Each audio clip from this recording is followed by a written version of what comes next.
Pattern same रहेगा, पहले क्या आएगी दैट इज थ्योरी आएगी और उसके बाद हम उसके ऊपर क्या करेंगे, क्वेश्चंस करेंगे। ठीक है, चलिए चलिए शुरू करते हैं भाई फिर आज की क्लास। नाम जरूर मोल कॉन्सेप्ट लिखा हुआ है बट आपको पता ही है चैप्टर कौन सा ही है, some basic concept of chemistry, जो कि क्लास 11th का हमारा पहला चैप्टर भी है। मैक्सिमम थ्योरी में इंक्लूड करने की साथ साथ कोशिश करूंगा।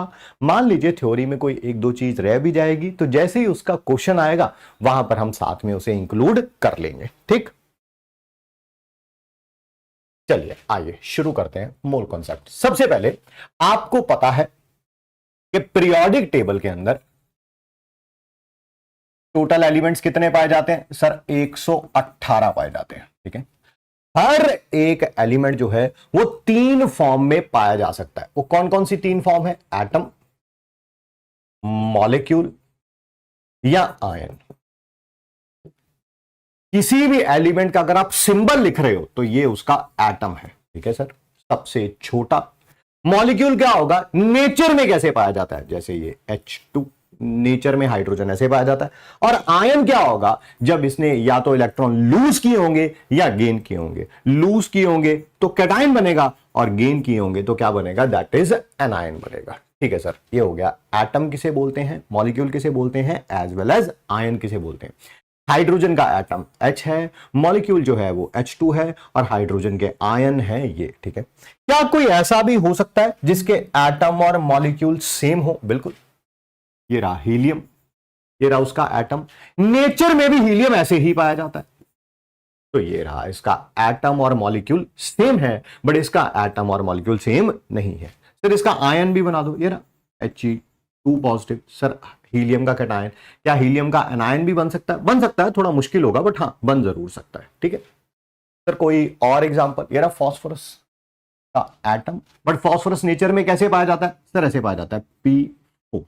तो ये फॉस्फोरस का एटम है, मॉलिक्यूल है और ये रहे फॉस्फोरस के एनायन। कई प्रकार के हो सकते हैं, मैंने एनायन भी लिख दिया और कैटायन भी उसका लिख दिया। ठीक है सर, ये बात भी क्लियर हो गई। सर अगर एटम है तो उसका अपना मास तो होगा ही होगा, फॉर श्योर, क्यों नहीं होगा भाई। ये देखिए कोई भी एटम होगा उसका अपना मास तो होगा ही होगा। सर वो कितने प्रकार का मास होगा, 3 तरह का मास होगा, रिलेटिव एटॉमिक मास, जिसको शॉर्ट फॉर्म में हम लोग राम भी लिख देते हैं, एब्सोल्यूट एटॉमिक मास, जिसको शॉर्ट फॉर्म में हम लोग आम भी लिख देते हैं, एंड ग्राम एटॉमिक मास, जिसको शॉर्ट फॉर्म में हम लोग गाम भी लिख देते हैं। किसी भी एटम को जब आप रिप्रेजेंट करेंगे, चलो मान लीजिए मैंने हाइड्रोजन को रिप्रेजेंट कर दिया, ये जो नीचे लिखा जाता है इसे बोलते हैं एटॉमिक नंबर और ये नंबर ऑफ प्रोटॉन्स होते हैं। जो ऊपर लिखा जाता है इसे बोलते हैं हम मास नंबर, और सर ये क्या होता है, number of protons plus number of neutrons. Sir इनको नंबर ऑफ न्यूक्लियॉन्स भी बोला जाता है, इसको नंबर ऑफ न्यूक्लियॉन्स भी बोला जाता है। ठीक है सर, चलिए जल्दी जल्दी जल्दी बताइए सर, अगर मुझे इसका सिंबल पता है तो मुझे इसका राम निकालना है, आम निकालना है और गाम निकालना है हाइड्रोजन का। देखिए राम कुछ भी नहीं है, it is sum of nucleons, it is sum of nucleons. ये क्या हो गया,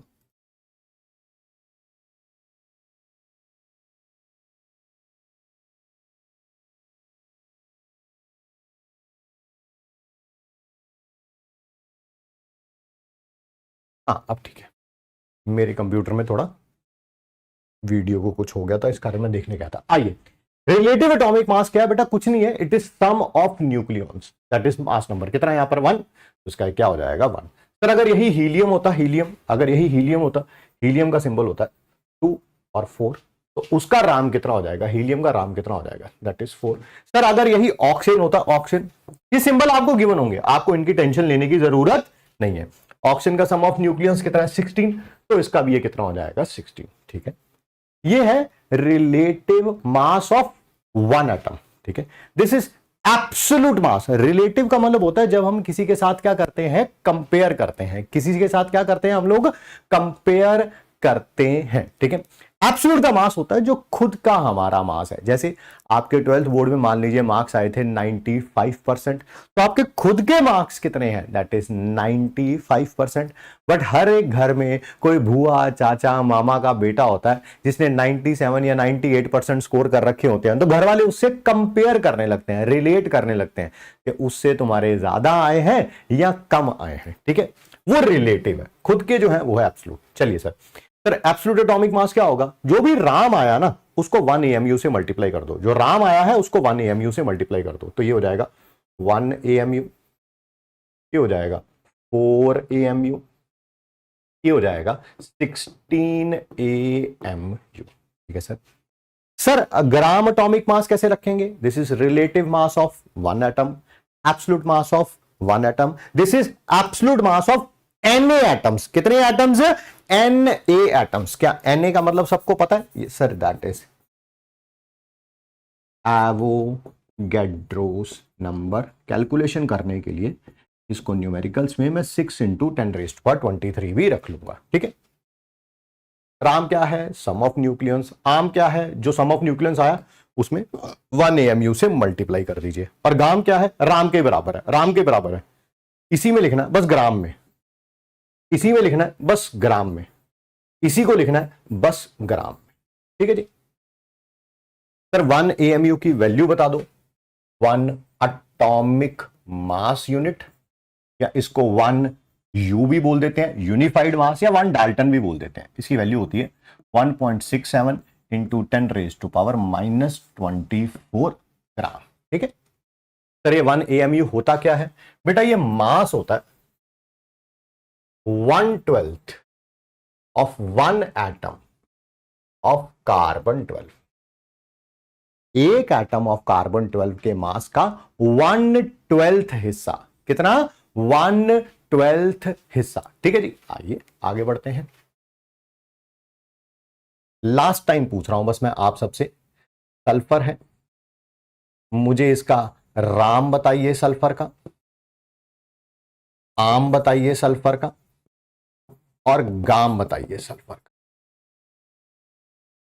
सर राम क्या था, sum of nucleons, that is 32। Sir आम क्या था, जो राम लिखा है उसको AMU से मल्टीप्लाई कर दो। ठीक है सर, और सर इसका गाम क्या होगा, यही राम के बराबर ही होगा, बस इसको ग्राम में लिख दो, ग्राम में लिख दो। बहुत बढ़िया सर, बहुत बढ़िया। ठीक सर, अगर इसकी वैल्यू निकालनी हो तो निकाल लो ना, AMU की वैल्यू बताई तो 1.67 × 10⁻24 ग्राम। इसका यूनिट भी ग्राम होगा, ग्राम होगा, इसका कोई भी यूनिट नहीं होगा क्योंकि ये कंपेयर किया गया। कंपेयर जैसे आप जब आपके मार्क्स भी कंपेयर किए जाते हैं तब मार्क्स थोड़ा देखे जाते हैं, बस ये बताए जाते हैं मार्क्स ज्यादा है या कम है, मार्क्स डबल है किसी से, मार्क्स ट्रिपल है किसी से, मार्क्स हाफ है किसी के, मार्क्स जो है वो 1/3 है। बहुत बढ़िया, बहुत बढ़िया, तो सारे बच्चों ने ये बात बता दी है, बहुत बढ़िया जी। ठीक है, आइए एक और टर्म है फिजिकल केमिस्ट्री में बहुत ज्यादा इंपॉर्टेंट है, उसका नाम क्या है, दैट इज मोल। फिर मोल होता क्या है यार, मोल कुछ भी नहीं है, पहली बात तो ये एक नंबर को डिनोट करता है, that is Avogadro number.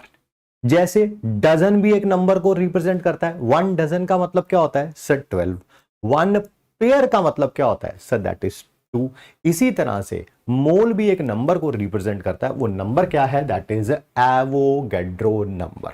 But अगर आप इसकी एग्जैक्ट डेफिनेशन पूछना चाहें जो एनसीईआरटी में लिखी हुई है एज इट इज, वो ये है कि number of atoms present in 12 gram of carbon gives 1 mole of carbon. मैं आपको इसी डेफिनेशन को सिंपलीफाई करके लिख देता हूं, किसी भी एटम के ग्राम एटॉमिक मास में हमेशा एवोगैड्रो नंबर ऑफ एटम्स होंगे, किसी भी एटम के ग्राम एटॉमिक मास में हमेशा एवोगैड्रो नंबर ऑफ एटम्स होंगे। सल्फर के 32 ग्राम में एवोगाड्रो नंबर ऑफ एटम्स होंगे। ऑक्सीजन के 16 ग्राम में एवोगाड्रो नंबर ऑफ एटम्स होंगे। हीलियम के 4 ग्राम में एवोगाड्रो नंबर ऑफ एटम्स होंगे। हाइड्रोजन के 1 ग्राम में एवोगाड्रो नंबर ऑफ एटम्स होंगे। ठीक है sir. Sir number of moles को फाइंड आउट कैसे कर सकते हैं? अलग अलग तरीके हैं नंबर ऑफ मोल्स को फाइंड आउट करने के। स्मॉल n से लिखेंगे नंबर ऑफ मोल्स को। पहला तरीका क्या है, कभी भी अगर आपको मास गिवन हो, क्या गिवन हो? मास, तो mass divided by gram molecular mass, जिसको मोलर मास भी बोल देते हैं। सर अगर कभी भी मॉलिक्यूल गिवन हो या आयन गिवन हो तो ऊपर मॉलिक्यूल्स, नीचे एवोगैड्रोस नंबर। नीचे क्या होगा? Avogadro's number. एंड थर्ड, मान लीजिए वॉल्यूम गिवन है। क्या गिवन है? वॉल्यूम। किसकी गिवन है? गैस की। एट एनटीपी या ST. NTP is normal temperature and pressure and STP is standard temperature and pressure. ठीक है, डिवाइडेड बाय 22.4 लीटर। आराम से एनटीपी एसटीपी को यहां पर क्लियर कर देते हैं। Normal temperature and pressure, pressure 1 atm and temperature 273 kelvin. NTP भी कह सकते हो, एसटीपी भी कह सकते हो। तब वॉल्यूम ये वाली आनी है 22.4। जो नई एनसीईआरटी है उसमें एनटीपी या एसटीपी प्रेशर को 1 बार रखा गया। क्या रखा गया है? 1 बार रखा गया है। अगर इस पे क्वेश्चन आ गया 1 बार वाले पे, तो यहां पर 22.4 से नहीं 22.7 लीटर से डिवाइड करना। किससे करना? 22.7 लीटर से डिवाइड करना। ठीक है, अगर क्वेश्चन में प्रेशर 1 बार और टेम्परेचर 273 केल्विन दिया तो यहां पर 22.7 आ जाएगा। अगर प्रेशर 1 atm और टेम्परेचर 273 केल्विन दिया तो 22.4 लीटर आ जाएगा। ठीक है,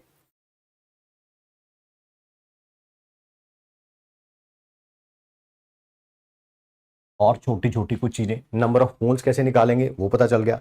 मान लीजिए आपके पास मोल आ गया, आपको मास निकालना है या मॉलिक्यूल्स निकालनी है या वॉल्यूम निकालनी है गैस की एट एनटीपी पे, तो क्या करेंगे? देखिए जी, 1 मोल का मास हमेशा मोलर मास होता है।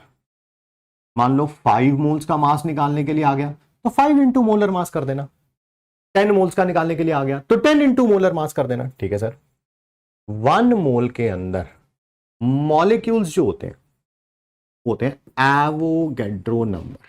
मान लो 3 मोल्स के मॉलिक्यूल निकालने के लिए आ जाए तो 3 इंटू एवोगैड्रो नंबर। 5 मोल्स के मॉलिक्यूल निकालने के लिए आ जाए 5 इंटू एवोगैड्रो नंबर। और 1 mole of gas at NTP या एसटीपी की वॉल्यूम होती है 22.4 लीटर, या ये 22.7 लीटर भी हो सकती है। फिर भाई एनटीपी एसटीपी लिखा क्या हुआ है? अगर एनटीपी ये लिखा हुआ है तो 22.4 और अगर ये लिखा हुआ है तो 22.7। मान लो 5 मोल्स के लिए निकालने के लिए आ गया तो इसको 5 से मल्टीप्लाई कर दूंगा या इसको 5 से मल्टीप्लाई कर दूंगा। ठीक है, तो ये चीजें आपको पता होनी चाहिए।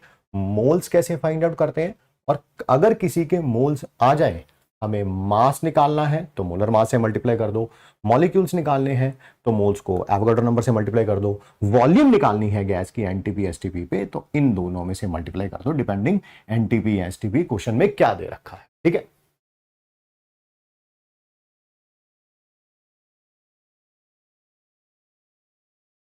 जल्दी से मुझे इसके एक मॉलिक्यूल के अंदर ऑफ CO2 में कार्बन के एटम बताओ कितने हैं, ऑक्सीजन के एटम्स बताओ, ऑक्सीजन के एटम्स कितने हैं और टोटल एटम्स कितने हैं, जल्दी जल्दी बताओ।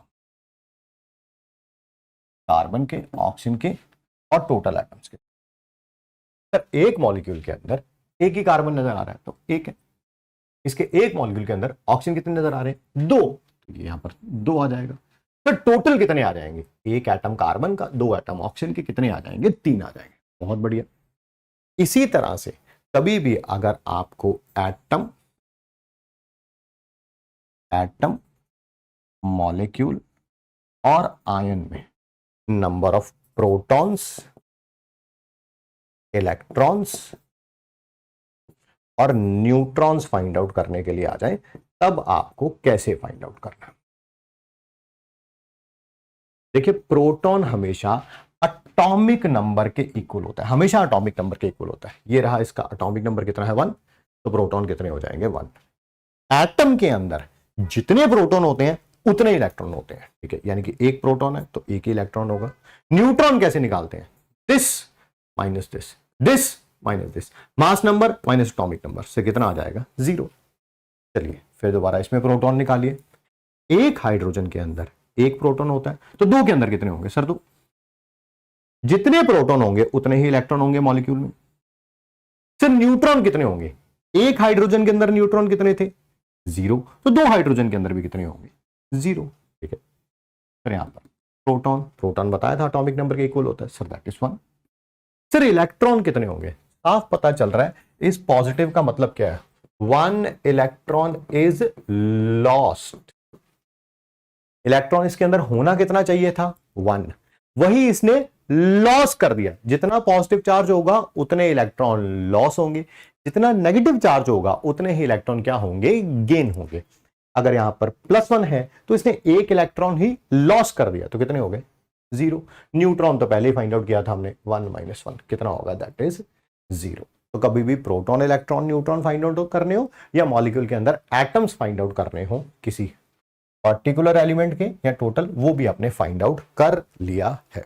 अब छोटी सी 1-2 चीजें और बताते हैं, फिर क्वेश्चंस एंड क्वेश्चंस। सबसे पहले स्टोशियोमेट्री।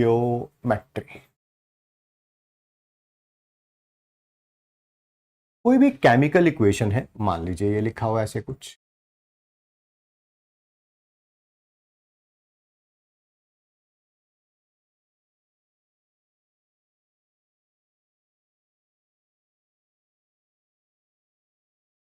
ये किसी भी केमिकल इक्वेशन में, ठीक है, किसी भी केमिकल इक्वेशन में, चाहे ये है, यहां पर ये है, ये है, ये जो एलिमेंट्स के आगे लिखा जाता है ना, कंपाउंड्स के आगे लिखा जाता है, यहां 2 लिखा गया, यहां 1 लिखा गया, यहां 1 लिखा गया, यहां 3 लिखा गया, इनको बोलते हैं हम लोग स्टोशियोमेट्रिक कोफिशिएंट। क्या बोलते हैं हम लोग? Stoichiometric coefficients. Sir stoichiometric coefficients क्या हो सकते हैं? ये क्या हो सकते हैं? पहली बात, ये मॉलिक्यूल्स हो सकते हैं, यानी कि मैं ऐसा बोल सकता हूं, 2 molecules of A will react with 1 molecule of B to give you 1 molecule of C and 3 molecules of D। बहुत बढ़िया। और ये मोल्स भी हो सकते हैं, मोल्स भी हो सकते हैं, यानी कि 2 moles of A react with 1 mole of B to give you 1 mole of C and 3 moles of D, 3 moles of T, ठीक है।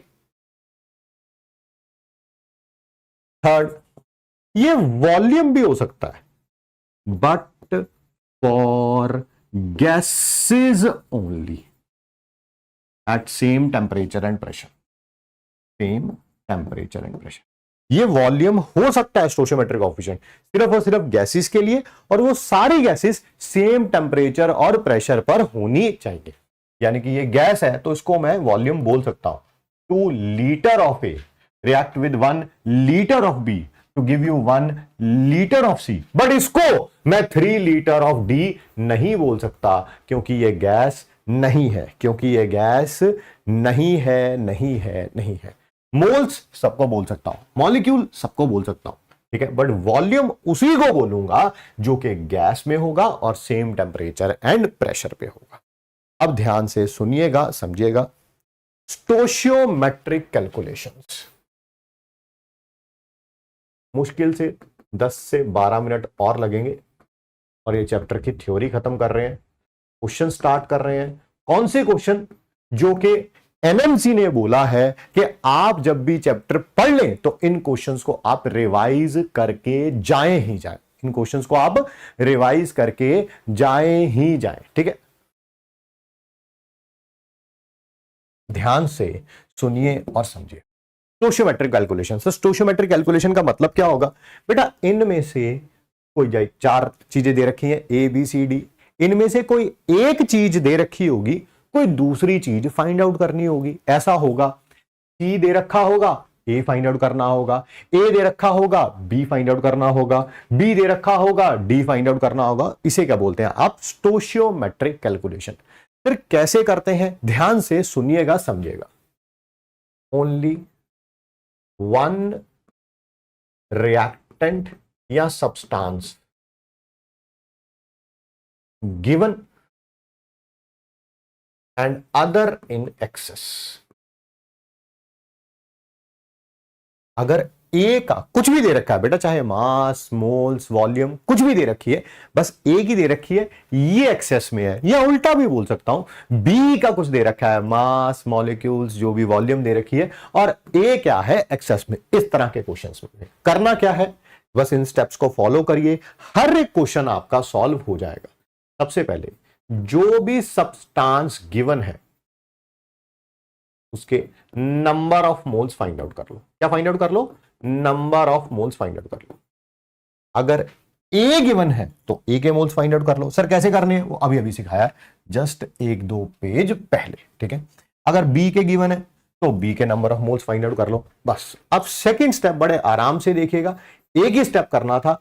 अब देखिए, मोल्स सब्सटेंस जो फाइंड करना, पता किसके बराबर होगा?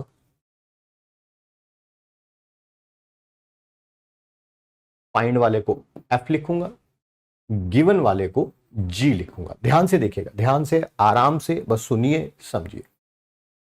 एस सी, नीचे भी एस सी। सर ये है क्या? आपने न्यूमरेटर में भी क्या लिखा है? Stoichiometric coefficient. नीचे भी क्या लिखा है? Stoichiometric coefficient. सर किसका? ये फाइंड वाले का, गिवन वाले का, और मोल्स भी जो गिवन वाला है। That's it. क्वेश्चन कोई भी हो, किसी भी प्रकार का हो, आपको जो है आंसर अपने आप आ जाएगा। जिसके मोल्स आपको फाइंड आउट करने हैं, मान लीजिए सी के फाइंड आउट करने हैं, ऊपर स्टोशियोमेट्रिक कोएफिशिएंट लिखिए सी का 1 और ए के मोल्स गिवन है। नीचे स्टोशियोमेट्रिक कोएफिशिएंट लिखिए इसका ए का, दैट इज 2 इनटू जितने भी इसके मोल्स दे रखे हैं, 1 लीटर, 2 लीटर, 1 मोल, 2 मोल, 5 मोल, कर रहे हैं क्वेश्चन कर रहे हैं। अब देखो ऐसा,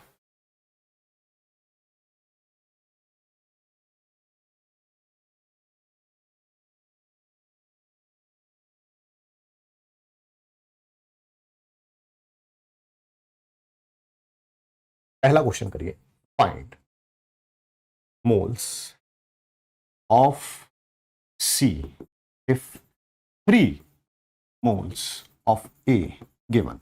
इसी में से बहुत सारे क्वेश्चन बना लूंगा मैं, इसी में से बहुत सारे क्वेश्चन बना लूंगा। देखिए पहला क्वेश्चन क्या है? 3 मोल ए के दे रखे हैं, आपको इसके मोल्स फाइंड आउट करने हैं। ये गिवन है और ये फाइंड आउट करना है। चलिए, मोल्स ऑफ सी फाइंड करने हैं, वो किसके बराबर होगा? स्टोशियोमेट्रिक कोएफिशिएंट फाइंड करने वाले का, नीचे स्टोशियोमेट्रिक कोएफिशिएंट गिवन करने वाले का, और मोल्स गिवन करने वाले का। जल्दी जल्दी बताइए, स्टोशियोमेट्रिक कोएफिशिएंट फाइंड करने वाले का, सर इसका स्टोशियोमेट्रिक कोएफिशिएंट 1 है, डिवाइडेड बाय स्टोशियोमेट्रिक कोएफिशिएंट जो गिवन है हमें। कौन गिवन है? ए, इनटू मोल्स गिवन वाले का। सर आंसर आ जाएगा 3/2। 3/2। बहुत बढ़िया, बहुत बढ़िया। और करते हैं, और करते हैं। Sir find moles of see if 6.022 into 10⁻²4 molecules of A are given। मैंने क्या बोला था? सबसे पहला स्टेप क्या है? जो भी सब्सटेंस गिवन है उसके number of moles find out कर लीजिए।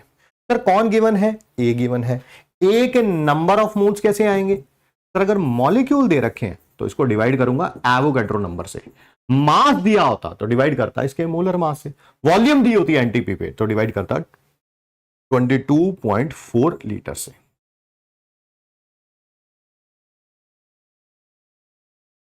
आंसर क्या आ जाएगा? 10। बस अब फिर दोबारा मोल्स ऑफ सी आपको फाइंड करने हैं। स्टोशियोमेट्रिक कॉफिशिएंट फाइंड करने वाले का, स्टोशियोमेट्रिक कॉफिशिएंट गिवन वाले का, इनटू मोल्स जो आपको गिवन है, दैट इज सर आंसर आ जाएगा 5।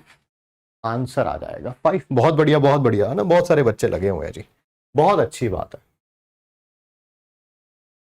कभी कभी ऐसी कहानियां सुनिए, कहानियां अपने घर में जो भी आपके बड़े होंगे, कोई दादा चाचा मामा भाई बहन है ना, मम्मी पापा, कभी ना कभी कहानी सुनी कि हम ये करना चाहते थे, वो करना चाहते थे, बट उस दिन ऐसा हो गया था, ऐसा हो गया था, वैसा हो गया था, और हम ये चीजें नहीं कर पाए, है ना। ऐसे लाइफ में कुछ कैरियर डिफाइनिंग स्टेप्स होते हैं। मैं नहीं कहूंगा कि सिर्फ एक दिन ही आपके पूरे कैरियर को जज कर लेता है, बट हाँ कुछ ऐसे स्टेप्स होते हैं जो आपके कैरियर को एक नई दिशा दे देते हैं। वो दिशा हो सकती है पुराने वालों से क्या हो, बहुत ज्यादा अच्छी हो, या पुरानी दिशा से थोड़ी सी अच्छी ना हो, वो कुछ हो सकती है ऐसी, है ना। सुना है ना सबने? हाँ बस। तो ऐसे ही कैरियर डिफाइनिंग डेज होते हैं जिनके बारे में हमें उस दिन पता नहीं चलता है, पर जब वो दिन बीत जाता है, उससे साल 2 साल 5 साल, या फिर अपनी नेक्स्ट जनरेशन को बताने के लिए होता है, ओ भाई है ना, कि मेरे लिए ये एक डिफाइनिंग ईयर था, ठीक है। बट हम उसको अपनी नेक्स्ट जनरेशन को ऐसे थोड़ा बताते हैं। हम तो अपनी नेक्स्ट जनरेशन को ये बताते हैं पूरा पूरा ताम झाम सा फैला के, मैं तो पढ़ाई में बहुत अच्छा था, बट मेरे घर की कंडीशन ऐसी हो गई, मेरे मम्मी, मेरे पापा, मेरा भाई, मेरा बहन, मेरा टीचर, है ना। किसी भी तरह की कोई भी कहानी जो है बना के उनको बताते हैं, ठीक है। मेरे ख्याल से जो आपका नेक्स्ट वीक आने वाला है वो आपके कैरियर डिफाइनिंग डेज में से जरूर होगा। मैं ये नहीं कहूंगा बस ये 7 दिन बर्बाद कर दिया तो जिंदगी बर्बाद हो जाएगी तुम्हारी, नहीं, ऐसा ये सच ही नहीं है एक्चुअली, ठीक है। बट हाँ, ये आपकी नीट के चैप्टर जो आपकी लाइफ का एक बड़ा इंपॉर्टेंट चैप्टर है, उसके लिए तो बड़ा कैरियर डिफाइनिंग है, ठीक है।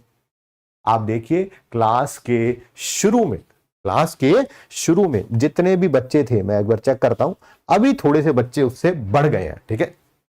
बट क्या ये एंड तक टिके रहेंगे? एंड तक टिके रहेंगे ताकि ये भी अपनी नेक्स्ट जनरेशन को बता पाए कि यार हमने सारा साल बहुत मेहनत करी थी, एंड में आके 6-7 दिन फिजिक्स वाला अलग पांडा चैनल पे, है ना, सारे टीचर्स ने क्लास ली थी, ठीक है। मैंने वो सारी क्लासेस अटेंड करी थी, एग्जाम में उनमें से क्वेश्चंस भी आए थे, वो आएंगे ही आएंगे, किसी भी टीचर से आप पढ़ेंगे, ठीक है। तो और मैं वो क्वेश्चंस कर पाया और मेरी वो सारी मेहनत सफल हो पाई। ये वही डेज चल रहे हैं आपके नीट के चैप्टर के, तो चल ही रहे हैं, एटलीस्ट जो नीट का चैप्टर है, ठीक है। अब आपको सोचना है कि क्या करना है या क्या नहीं करना है, ठीक है। समझदार तो आप सारे हो ही, ठीक है। आइए और करके देखते हैं। Find molecules of D formed if 2 moles of A given. फिर भाई अब की बार मोल्स हमें किसके फाइंड आउट करने हैं? डी के फाइंड करने हैं। ऊपर स्टोशियोमेट्रिक कॉफिशिएंट किसका आएगा? ऊपर स्टोशियोमेट्रिक कॉफिशिएंट किसका आएगा सर? जिसके मोल्स फाइंड आउट कर रहे हैं। नीचे किसका आएगा? जिसके मोल्स दे रखे, इनटू जितने मोल्स दे रखे हैं। सर मोल्स भी बाय चांस इसका स्टोशियोमेट्रिक कॉफिशिएंट भी कितना था? 2, और इसके मोल्स भी कितने दे रखे हैं? 2। सर आंसर आ जाएगा 3। सर हमें मोल नहीं निकालना, मॉलिक्यूल निकालना है। अभी अभी तो बताया था 1 मोल के अंदर कितने मॉलिक्यूल्स होते हैं? Na। तो 3 मोल के अंदर कितने हो जाएंगे? 3 × Na, ठीक है। तो इस तरह के सिंपल कुछ क्वेश्चंस पूछे जा सकते हैं। स्टोशियोमेट्रिक कैलकुलेशन में सबसे पहला पॉइंट क्या था? एक रिएक्टेंट गिवन है और दूसरा एक्सेस में है, ठीक है। इसी में एक और टॉपिक है जिसका नाम क्या है? That is limiting reagent. क्या नाम है? Limiting reagent. शॉर्ट फॉर्म में इसको LR भी बोलते हैं। फिर लिमिटिंग रिएजेंट क्या होता है? ये वो रिएजेंट या रिएक्टेंट होता है जो रिएक्शन में खत्म हो जाता है, जो रिएक्शन में क्या हो जाता है, खत्म हो जाता है, उसको क्या बोलते हैं आप लोग, लिमिटिंग रिएजेंट। सारी कैलकुलेशन जो है वो किसके अकॉर्डिंग करी जाती है, that is according to limiting reagent, that is according to limiting reagent. जैसे नहीं समझ आया, अरे यार क्लास में बच्चे अभी कितने देख रहे हैं, अप्रोक्सीमेटली 32 के, बहुत सारे बच्चे हैं। जब तक क्लास एंड होगी, जब तक क्लास एंड होगी, ठीक है, बहुत कम बचे होंगे, पता नहीं कितने के बचे होंगे, मुझे पता नहीं है ना, जितने भी के बचे होंगे, ठीक है, तो सब लोग देखेंगे कि ये जो खत्म हो जाएंगे ना, ये जो खत्म हो जाएंगे इसमें से इतने, मान लेते हैं 10 के बचे होंगे, मुझे नहीं पता कितने बचे होंगे, मैं तो ऐसे एज्यूम कर रहा हूं 10 के बचे होंगे, ठीक है, ये जो 22 के जो खत्म हो गए, जो चले गए, यही है क्या है, that is limiting reagent, limiting reagent. और सारी कैलकुलेशन जो है इन्हीं के अकॉर्डिंग करी जाती है, नहीं करी जाती। आप कैसे देख रहे हैं कि हर साल day by day, year by year NEET में जो फॉर्म भरने की संख्या है वो बढ़ती जा रही है। वो कहां से आ रही है, वो यहीं से आ रही है भाई, वो यहीं से आ रही है। जो शुरुआत करते हैं बट एंड नहीं कर पाते हैं, किसी भी चीज की शुरुआत करने के बाद, ठीक है, पहली बात तो शुरुआत करना मुश्किल है, that is tough, I agree with it completely, ठीक है, बट शुरुआत करने के बाद जो किसी चीज को एंड नहीं कर पाता है अच्छे तरीके से, वही सारी चीजों पर डिपेंड करता है, ठीक है। चलिए चलिए चलिए आइए, लिमिटिंग रिएजेंट क्या होगा, जो सब्सटेंस या रिएक्टेंट या रिएजेंट क्या हो जाता है, खत्म हो जाता है, खत्म, टाटा बाय बाय। सर हमें कैसे पता चलेगा, मान लो 4 रिएक्टेंट्स हैं, हमें कैसे पता चलेगा कौन लिमिटिंग रिएजेंट है। हर एक रिएक्टेंट के मोल्स ऊपर रखना और उसी के स्टोशियोमेट्रिक कोएफिशिएंट से डिवाइड कर देना। पहले रिएक्टेंट के moles divided by stoichiometric coefficient, दूसरे रिएक्टेंट के moles divided by stoichiometric coefficient. जिसकी वैल्यू लोएस्ट आएगी वही लिमिटिंग रिएजेंट है, वही लिमिटिंग रिएजेंट है, ठीक है। तो करना कैसे सर, जब भी दोनों रिएक्टेंट्स की वैल्यू गिवन हो, क्वेश्चन कैसे करना है, देखिए पहले सबके number of moles find out कर लो, कर लिए सर, वो करने आते हैं। मास दिया होगा तो मास बाय मोलर मास, मॉलिक्यूल्स दिए होंगे एवोगाड्रो नंबर से डिवाइड कर देना, वॉल्यूम दी होगी तो 22.4 से डिवाइड कर देना, ठीक है। Second, find limiting reagent, sir ऐसे करना है, हर एक के नंबर ऑफ मोल्स को उसी के स्टोशियोमेट्रिक कोएफिशिएंट से डिवाइड कर देना है, जिसकी वैल्यू लोएस्ट आएगी वही क्या कहलाएगा, दैट इज लिमिटिंग रिएजेंट, ठीक है। थर्ड, नाउ मोल्स, बिल्कुल इसी लाइन को लिख रहा हूं दोबारा, मोल्स ऑफ सब्सटेंस, जिसको भी आपको फाइंड करना है, मोल्स ऑफ सब्सटेंस जिसको भी आपको फाइंड करना है, ऊपर वही आएगा स्टोशियोमेट्रिक कोएफिशिएंट, फाइंड करने वाले का स्टोशियोमेट्रिक कोएफिशिएंट लिमिटिंग रिएजेंट का, किसका, लिमिटिंग रिएजेंट का, लिमिटिंग रिएजेंट का into moles of limiting reagent. बस, अब किसी भी प्रकार का क्वेश्चन आ जाए, हर एक क्वेश्चन जो है वो ऐसे ही फाइंड आउट करना है। सर क्वेश्चन बताइए, जैसे ये देखिए 56 ग्राम ऑफ नाइट्रोजन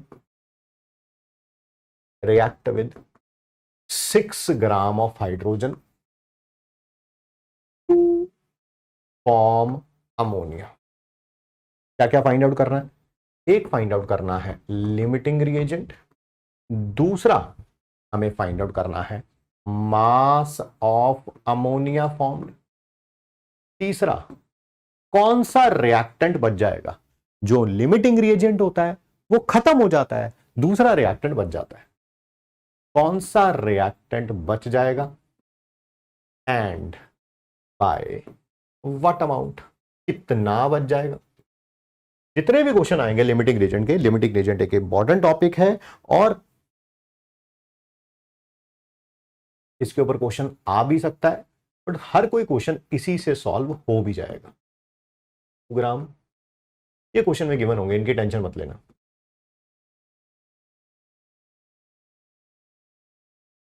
चलिए पहला स्टेप क्या है, जितनी भी चीजें दे रखी हैं उन सबके क्या फाइंड आउट कर लो आप, नंबर ऑफ मोल्स, है ना, number of moles find out कर ले। कौन किस किस के, एक तो नाइट्रोजन दे रखा है और एक हाइड्रोजन दे रखा है, दोनों के number of moles find out कर लो।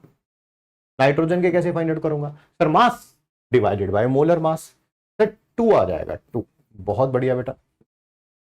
ऐसे हाइड्रोजन के भी फाइंड आउट कर लो, नंबर ऑफ मोल्स हाइड्रोजन के भी, मास डिवाइडेड बाय मोलर मास, उसका भी 3 आ जाएगा। पहला स्टेप हो गया। दूसरा क्या था, लिमिटिंग रिएजेंट फाइंड आउट करना है। या तो लिमिटिंग रिएजेंट नाइट्रोजन होगा या हाइड्रोजन होगा, करके देख लेते हैं।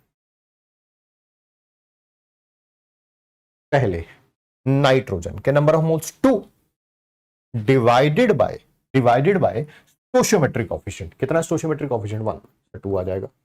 इसी तरह से हाइड्रोजन के बारे में बात करेंगे। ऊपर नंबर ऑफ मोल्स हाइड्रोजन के 3 divided by stoichiometric coefficient, sir वो भी बाय चांस 3 ही है। जिसकी वैल्यू लोएस्ट आती है वही लिमिटिंग रिएजेंट है। इसकी 2 आई है, इसकी 1 आई है, सर ये लिमिटिंग रिएजेंट है। चलिए, एंड द लास्ट स्टेप, किसके फाइंड आउट कर, लिमिटिंग रिएजेंट फाइंड आउट हो गया, हाँ सर हो गया, दैट इज हाइड्रोजन। आपको मास निकालना है अमोनिया का, कैसे करेंगे फिर वही, पहले मोल्स निकाल लो अमोनिया के, मास तो फिर आ ही जाएगा मोलर मास से मल्टीप्लाई करके। स्टोशियोमेट्रिक कोफिशिएंट जिसका फाइंड आउट करना है, स्टोशियोमेट्रिक कोफिशिएंट लिमिटिंग रिएजेंट का into moles of limiting reagent. Moles कितने लिमिटिंग रिएजेंट, सर ये 2 आ गए तो, बट सर हमें मास निकालना था। मास बेटा 1 मोल का मास होता है मोलर मास, तो 2 मोल का मास कितना होगा, 2 इंटू मोलर मास, 34 ग्राम। देखिए ये भी हो गया, ये भी हो गया। कौन सा रिएक्टेंट बच जाएगा और कितना बच जाएगा, सर ये लिमिटिंग रिएजेंट था, ये खत्म हो जाएगा और ये वाला बच जाएगा, बट कितना बच जाएगा, कितना, उसको भी ऐसे करना है, उसको भी ऐसे करना है, ऐसे ही करना है, सेम सेम सेम। इतना तो पता चल गया कि नाइट्रोजन बच जाएगा। फिर कितना बच जाएगा, मोल्स ऑफ नाइट्रोजन रिएक्ट, कितने रिएक्ट कर जाएंगे, स्टोशियोमेट्रिक कोफिशिएंट जिसका फाइंड आउट करना है, सर नाइट्रोजन का था 1, नीचे लिमिटिंग रिएजेंट का, और दैट इज 1। कितना, 1। तो बताओ कितने मोल नाइट्रोजन के बच जाएंगे, सर नाइट्रोजन के मोल थे कितने, 2, रिएक्ट कितने कर गए, 1, तो बच कितने जाएंगे, आपके पास 2 रुपए थे, 1 रुपए की आपने कैंडी ले ली, तो बच कितने जाएंगे, सर 1 बच जाएगा, 1 बच जाएगा। ठीक है, अब सर मास कितना बच जाएगा, फिर वही यार, जब भी मास निकालना होता है मोल को मल्टीप्लाई कर देते हैं हम लोग, दैट इज उसके मोलर मास से, जो पिछले पेज में हमने लिखा है, 28 ग्राम बच जाएगा। जितने भी क्वेश्चन आएंगे लिमिटिंग रीजन के, सेम कॉन्सेप्ट से हो जाएंगे, सारे के सारे सेम कॉन्सेप्ट से हो जाएंगे। ठीक है,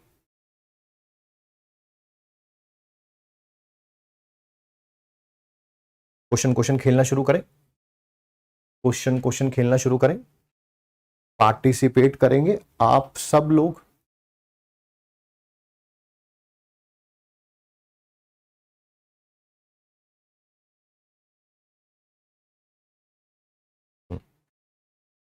अब देखो भाई, पोल आ गया होगा आपके पास, पोल आ गया होगा आपके पास, इतने सारे बच्चों के साथ पोल कराया जाए, मजा आएगा तभी।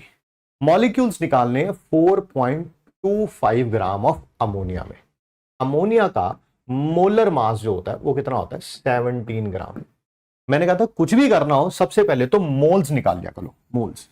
फिर मोल्स कैसे निकालूंगा, मास बाय मोलर मास, सर 0.25 आ जाएगा। आज ही लिखवाया है, 1 मोल के अंदर मॉलिक्यूल्स कितने होते हैं, सर एवोगैड्रो नंबर, तो 0.25 मोल के अंदर कितने होंगे, सर 0.25 Na, या 0.25 को ऐसे लिख सकता हूं, बिल्कुल 25/100, और Na को अप्रोक्सीमेटली ऐसे लिख सकता हूं, अप्रोक्सीमेटली, यस सर।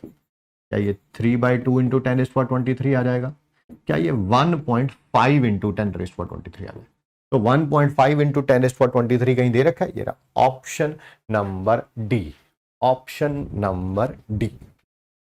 जो भी आप ऑप्शन टाइप करेंगे यूट्यूब की चैट बॉक्स में, वही यहां पर सबमिट हो जाएगा। ठीक है, 92% बच्चों का सही है जी, शुभम है, रनित है, वैभव है, फुरकान, और भी बहुत सारे बच्चे हैं।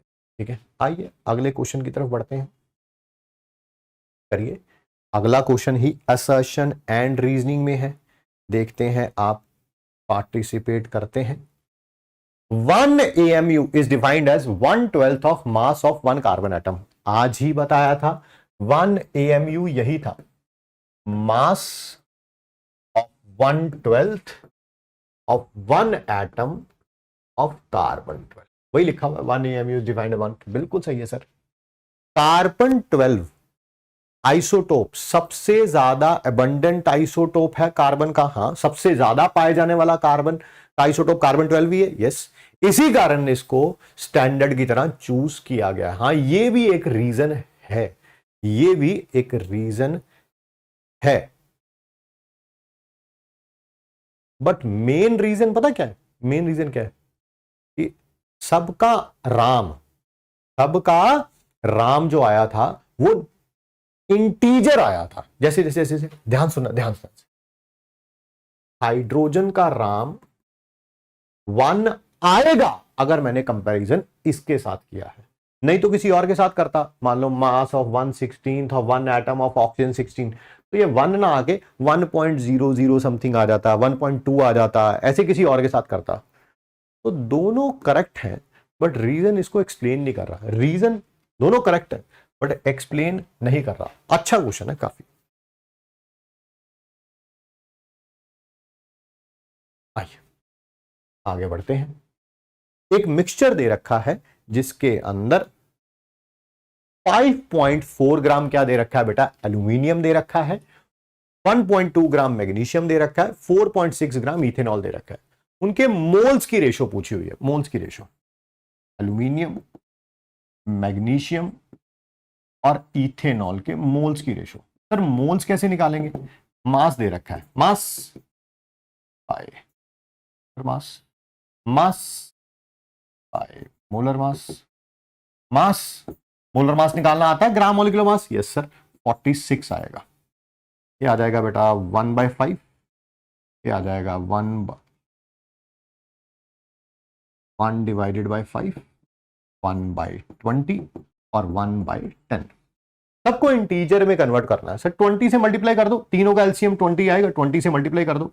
इसको 20 से करूंगा तो ये 4 आ जाएगा, इसको 20 से करूंगा तो 1 आ जाएगा, इसको 20 से करूंगा तो 2 आ जाएगा। Option number A is the correct answer. Option number A is the correct answer. सबको कैसे मल्टीप्लाई कर दिया? 20 से, है ना। एलसीएम से मल्टीप्लाई कर दूंगा तो सारे इंटीजर में कन्वर्ट हो जाएंगे, 4:1:2। बहुत सारे बच्चों का गलत था, ठीक है। ये क्वेश्चन देखिए मेरी तरफ से चूज नहीं किए गए हैं ये क्वेश्चन एनटीए ने बोला है कि जब भी आप किसी चैप्टर की प्रैक्टिस कर लें आपको ये क्वेश्चन करके जाने चाहिए जिनसे आपका कॉन्फिडेंस डेवलप हो, ठीक है। तो ऐसे क्वेश्चंस आपके सही होने चाहिए। चलिए अगले क्वेश्चन के बारे में बात करते हैं। Both 106 gram of sodium carbonate का फॉर्मूला Na2CO3 होता है, and 12 gram of graphite, carbon है ग्रेफाइट की फॉर्म में, उसमें सेम नंबर ऑफ कार्बन के एटम्स होंगे। आराम से सुनते हैं, समझते हैं। इसका मोलर मास होता है 106 ग्राम, कार्बन का होता है 12 ग्राम। क्या नंबर ऑफ मोल्स Na2CO3 के 1 आएंगे? हाँ। नंबर ऑफ मोल्स कार्बन के भी 12 डिवाइडेड बाय 12 1 आएंगे। इसके एक मोल के अंदर Na एटम्स होंगे, बिल्कुल सही है सर। इसके भी एक मोल के अंदर एक मोल ही कार्बन है, एक मोल, तो उसमें भी Na एटम्स होंगे सर, बिल्कुल सही है सर, बिल्कुल सही है। Both 106 gram of sodium carbon 12 gram contain 1 gram atom of carbon atom. आप देखो ये एटम नहीं लिखा है, ये ग्राम एटम लिखा है। सर ग्राम एटम कैसे निकालते हैं?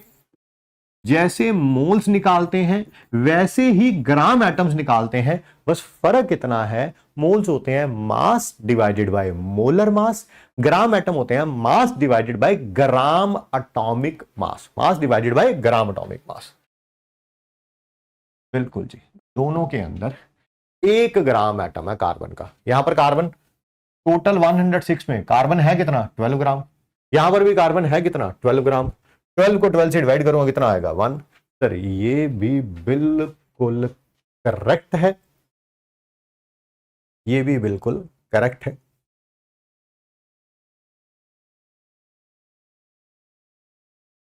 और ये इसको एक्सप्लेन भी कर रहा है।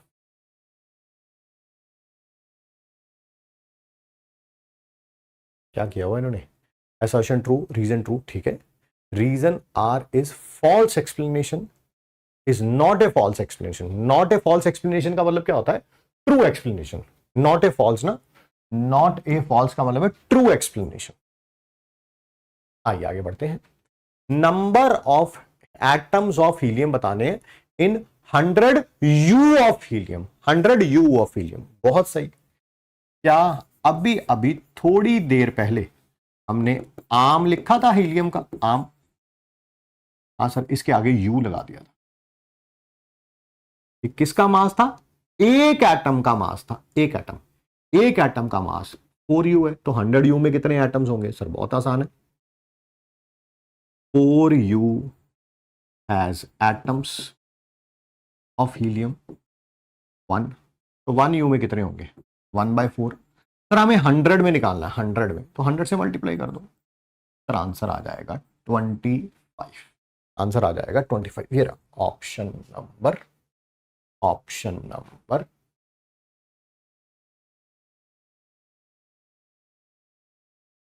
ए। ठीक है,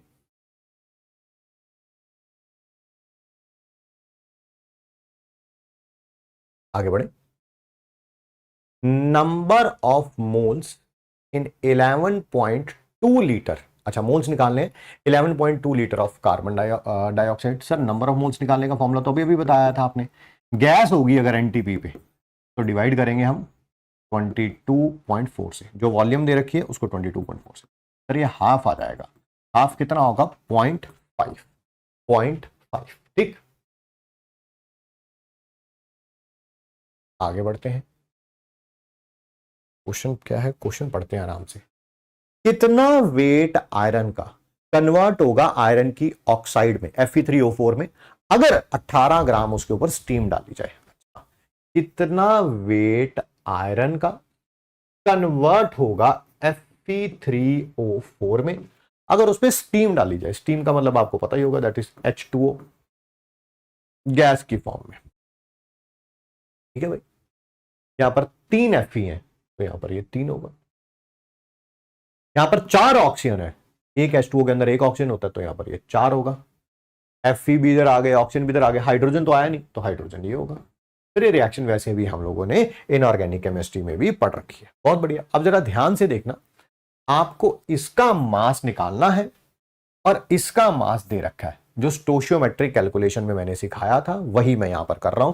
जो भी दे रखा है सबसे पहले उसके नंबर ऑफ मोल्स निकालो, that is mass divided by इसका मोलर, डिवाइडेड बाय इसका molar mass, that is 18 gram. Sir 1 आ गया, 1। और फिर क्या था, ये फाइंड आउट करना था, moles of Fe find out करने थे।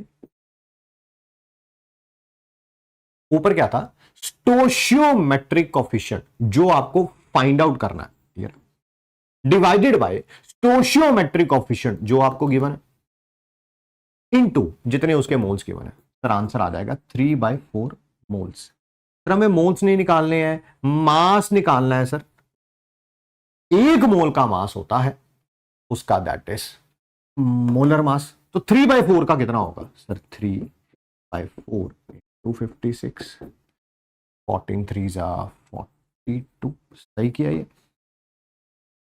सही किया, 42 42 42।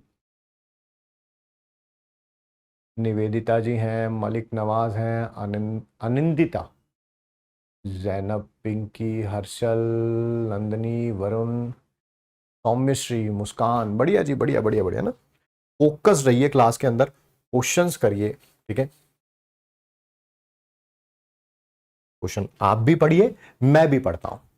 कितने एटम प्रेजेंट होंगे 1 मोल ऑफ एलिमेंट, नहीं अच्छा लिखा हुआ है, एटम्स प्रेजेंट होते हैं 1 मोल ऑफ एलिमेंट में, एवोगाड्रो नंबर होते हैं, ठीक है। किसके अंदर ग्रेटेस्ट नंबर ऑफ एटम्स होंगे, किसके अंदर ग्रेटेस्ट नंबर ऑफ एटम्स होंगे, मोलर। ये क्वेश्चन में गिवन होगा, मोलर मास की टेंशन नहीं लेनी, ये क्वेश्चन में गिवन होगा।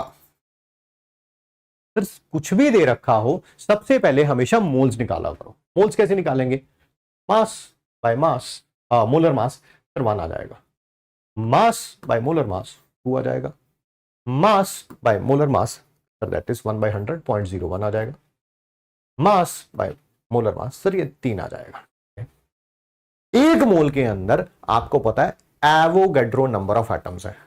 एक एटम्स लिख देता हूं यहां पर कितने हो जाएंगे, Na, यहां पर 2Na, यहां 0.01Na और यहां पर 3Na। सबसे ज्यादा कहां नजर आ रहे हैं, फिर यहां नजर आ रहे हैं, है ना। कहने को ये 4 न्यूमेरिकल थे, बट आपने बहुत जल्दी कर लिया है इसको, ठीक है। पेपर में भी टाइम कम लगाइए, ठीक है, जिससे आप जल्दी जल्दी क्वेश्चन कर पाए। अच्छा क्वेश्चन है, मुझे भी पढ़ना पड़ेगा, आप भी पढ़िए। एक बाइनरी मिक्सचर है, बाइनरी का मतलब होता है 2 चीजों का मिक्सचर, डाई वैलेंट मेटल का, यानी कि इसके ऊपर भी बाबू डाई का मतलब क्या है, 2 पॉजिटिव चार्ज होगा, इसके ऊपर भी 2 पॉजिटिव। अच्छा, हैविंग मास 2 ग्राम, दोनों का मास मिला के 2 ग्राम दे रखा है, इन दोनों का टोटल मास मिला के 2 ग्राम है, विद रिस्पेक्टिवली मोलर मास, ए का मोलर मास 15 है, बी का 30 है, उसको HCl में डाल दिया, ठीक है, इतनी हाइड्रोजन निकली, ठीक है। ए की मास परसेंटेज बतानी है बेटा, जिसकी भी मास परसेंटेज बतानी होती है ना, जैसे ए की बतानी है तो ऊपर मास किसका आ जाएगा, ए का, नीचे किसका आ जाएगा, सॉल्यूशन, सॉल्यूशन कहना है सॉल्यूशन, मिक्सचर कहना है मिक्सचर, बात एक ही है, इनटू 100। तो बेसिकली मुझे करना क्या है, ए का मास निकालना है, दोनों का टोटल मास मिला के 2 ग्राम दे रखा है, बट उसमें ए का मास कितना वो निकालना है। मान लेता हूं ये हो गया x, तो ये कितना हो जाएगा 2 - x ग्राम, है ना, तभी तो दोनों को मिला के कितना आएगा 2। आइए सबसे पहले ए का रिएक्शन कराते हैं, फिर किसी भी मेटल का एसिड के साथ रिएक्शन कराते हैं तो ये मेटल का क्लोराइड बनेगा, साथ में H2। सिमिलरली बी का भी कराऊंगा, ए लिखा था BCl2 और H2। ध्यान से सुनिएगा, समझिएगा, जो भी सब्सटेंस पहले दे रखा है उसके नंबर ऑफ मोल्स निकालने हैं। बताओ ए के मोल्स कितने हो जाएंगे, mass divided by molar mass.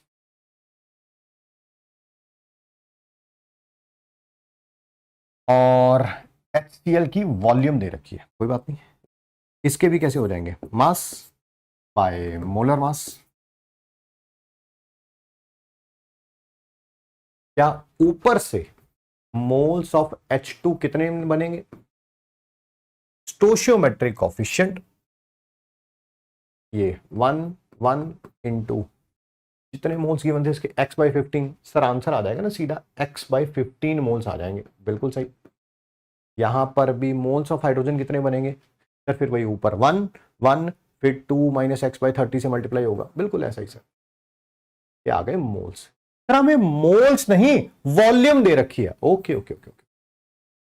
Volume कैसे निकालते थे सर, एक मोल की वॉल्यूम NTP या STP पे 22.4 होती है, तो इतने मोल्स की कितनी होगी सर, इसको 22.4 से मल्टीप्लाई कर दो, 22.4 से मल्टीप्लाई कर दो।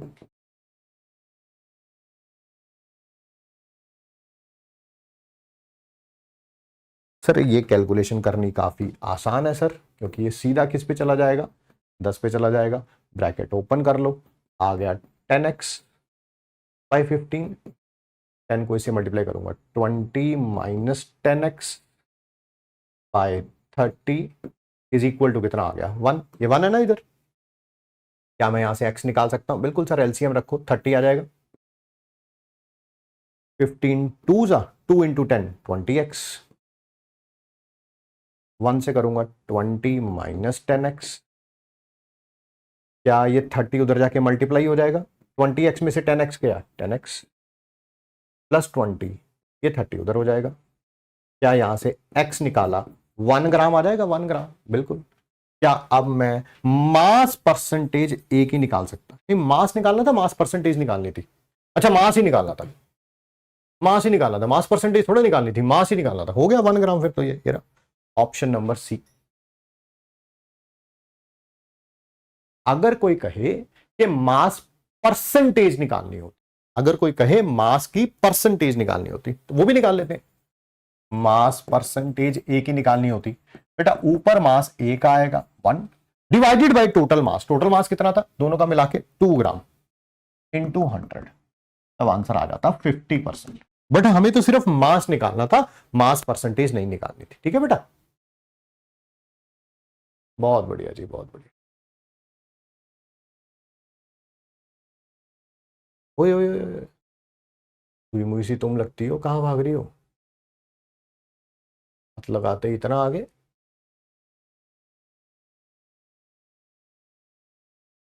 हाँ ये रहा। जल्दी से बताइए,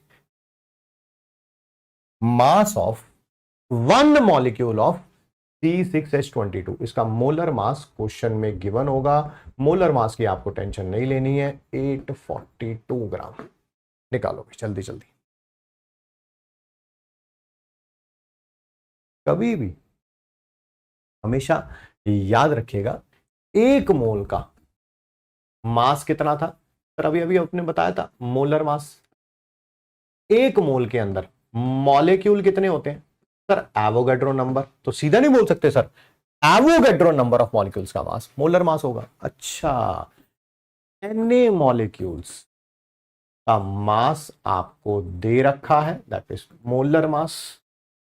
आपको 1 मॉलिक्यूल का निकालना है सर, इसको Na से डिवाइड कर दो। Na की वैल्यू कितनी होती है सर? Approximately 6 into 10⁻23।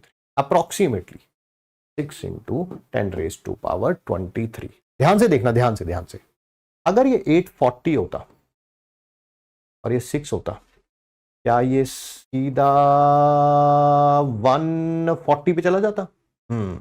तो 140 इंटू 10⁻23 माइनस 23, 140 इंटू 10⁻20 माइनस 23, ये रहा आंसर सर, ये रहा,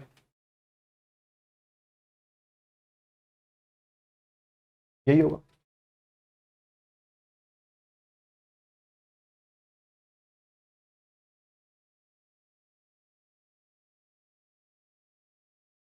ठीक है,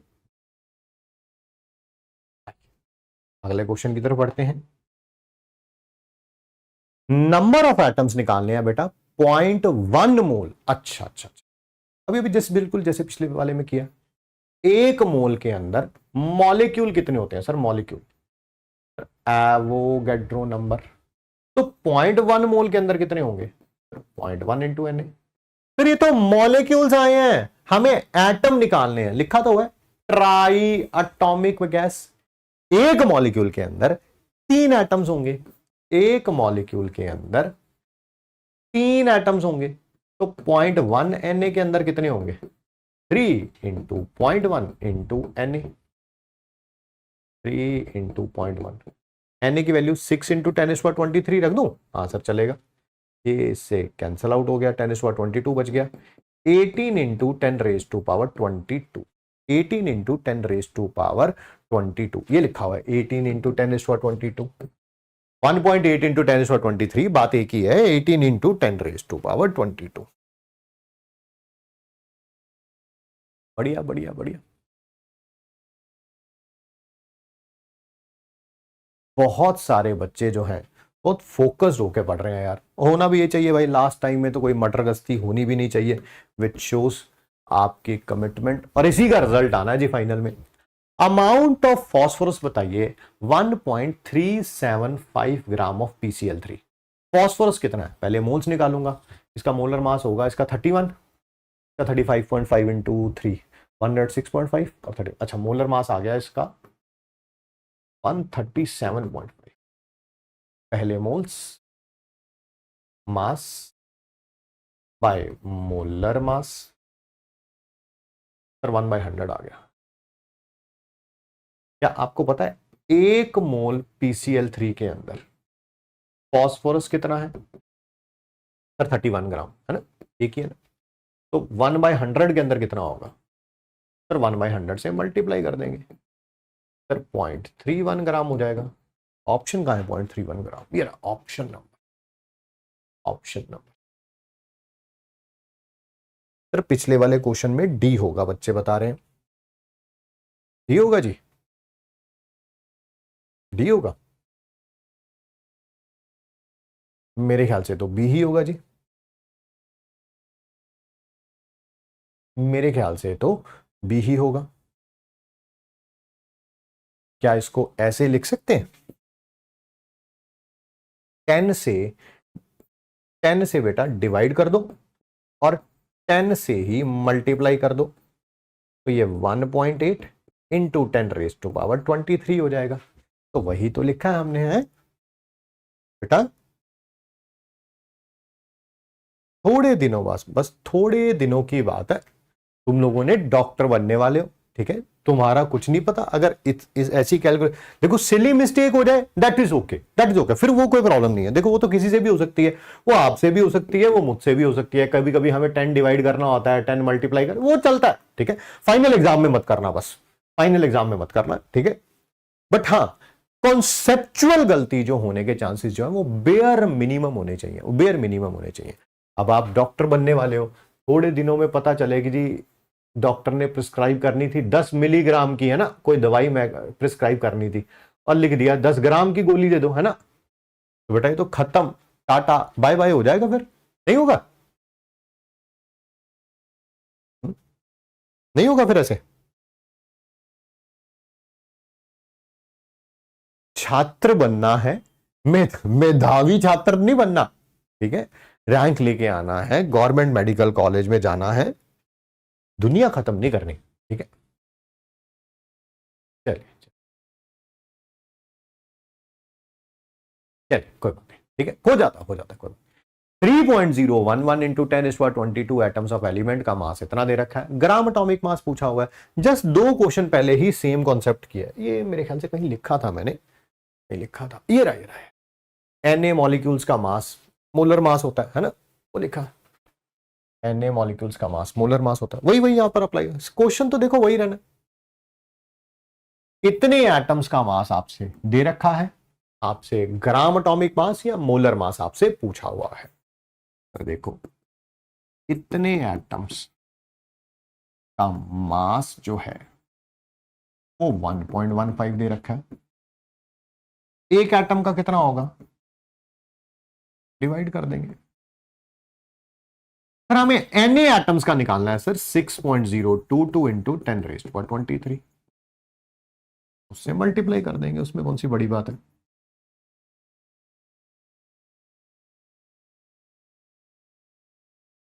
टू टू इंटू 10⁻20। ध्यान से देखिए सर, ये सीधा 2 के टेबल पे चला जाएगा, 10⁻20 और ये कट जाएगा, सिर्फ यहां पर 10 बच जाएगा। 1.15 को 2 से मल्टीप्लाई करते हैं तो 2.3 आता है। 2.3 को 10 से मल्टीप्लाई करूंगा तो सर 23 ग्राम आएगा। 23 ये रहा option number A, option number A, ठीक है।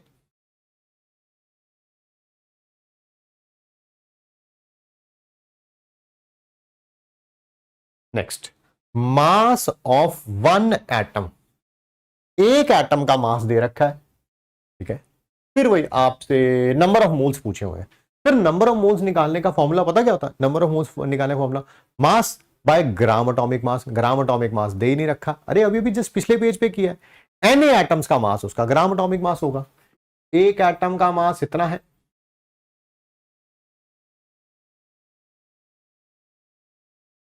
तो Na एटम्स का कितना होगा सर, मल्टीप्लाई कर दूंगा Na से।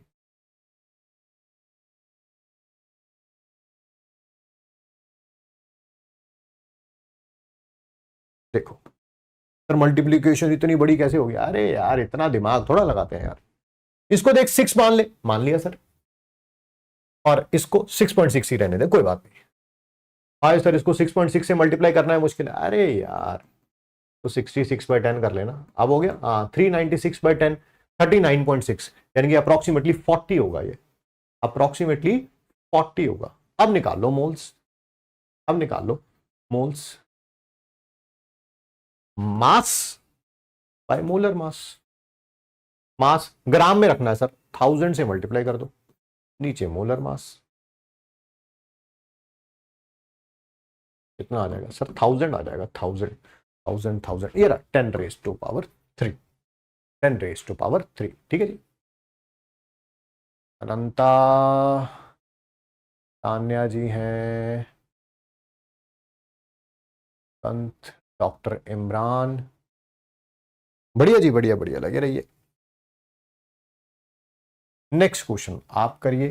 मोलर मास दे रखा है, 10 एटम्स का मास पूछा हुआ है। फिर भाई आज एक लाइन लिखवाई थी, राम, आम और गाम।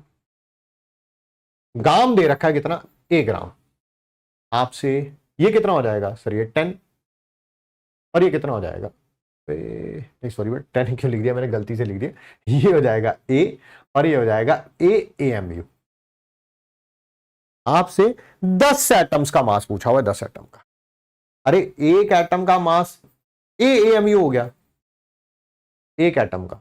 आपसे 10 का पूछा हुआ है, 10 का, तो 10 AAMU। अब देखो जरा कहां पे दे रखा है ये रहा 10 AAMU, 10 AAMU।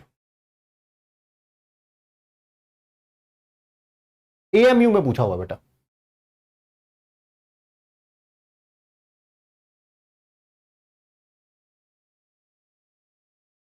नेक्स्ट AMU में पूछा हुआ है ना। ग्राम में अगर पूछा होता ना, ग्राम में पूछा होता तभी आंसर होता, तभी आंसर होता, क्योंकि 1 AMU जो होता है, 1 AMU जो होता है वो यही होता है, वो यही होता है, दैट इज 1/Na, जिसकी वैल्यू रख दोगे आप, है ना, Na ये रहा।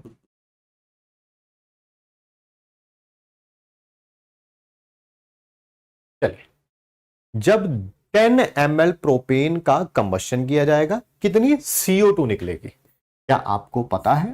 प्रोपेन ये होता है, किसी भी हाइड्रोकार्बन का कंबशन कराते हैं तो उसका मतलब है उसका ऑक्सीजन के साथ रिएक्शन कराना।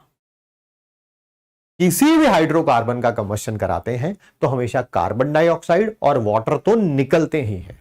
यहां पर कार्बन डाइऑक्साइड निकलेगा और वाटर निकलेगा। फिर कितना कार्बन डाइऑक्साइड कितना वाटर, कैसे इसको बैलेंस करेंगे? सबसे पहले बैलेंस करा करो कार्बन को। कार्बन कितने? 3, तो इधर कितने हो जाएंगे? 3CO2 हो गए ना बैलेंस, 3 कार्बन इधर भी हो गए। इधर हाइड्रो, फिर बैलेंस किया, पहले कार्बन, फिर हाइड्रोजन और फिर ऑक्सीजन। हाइड्रोजन कितने हैं? 8, तो यहां पर हाइड्रोजन कितने हो जाएंगे? ये 4 है ना, हो गए ना 8, 4 2 8 हाइड्रोजन। अब बैलेंस करो ऑक्सीजन को। सर इधर ऑक्सीजन के कितने एटम्स हैं? 6 है ना, एक CO2 में 2 है तो 3 के अंदर 6, यहां पर एक H2O में 1 है, 4 के अंदर 4, सर 10। तो क्या ये भी बैलेंस हो गया? बिल्कुल। अब देखो 10 ml प्रोपेन से कितना CO2 निकलेगा वो आपसे पूछा हुआ है। आज ही हमारी बात हुई थी कि ये जो स्टोशियोमेट्रिक कॉफिशिएंट है यही क्या हो सकता है, दैट इज वॉल्यूम भी हो सकती है। अगर ये गैस हो तो वाकई ये भी गैस है, ये भी गैस है, तो क्या मैं इसे बोल सकता हूं ये 1 ml से इसके 3 ml बनेंगे? हमें 10 ml से पूछा हुआ है तो 3 × 10 हो जाएगा, तो दैट इज 30 ml हो जाएगा। Option number C.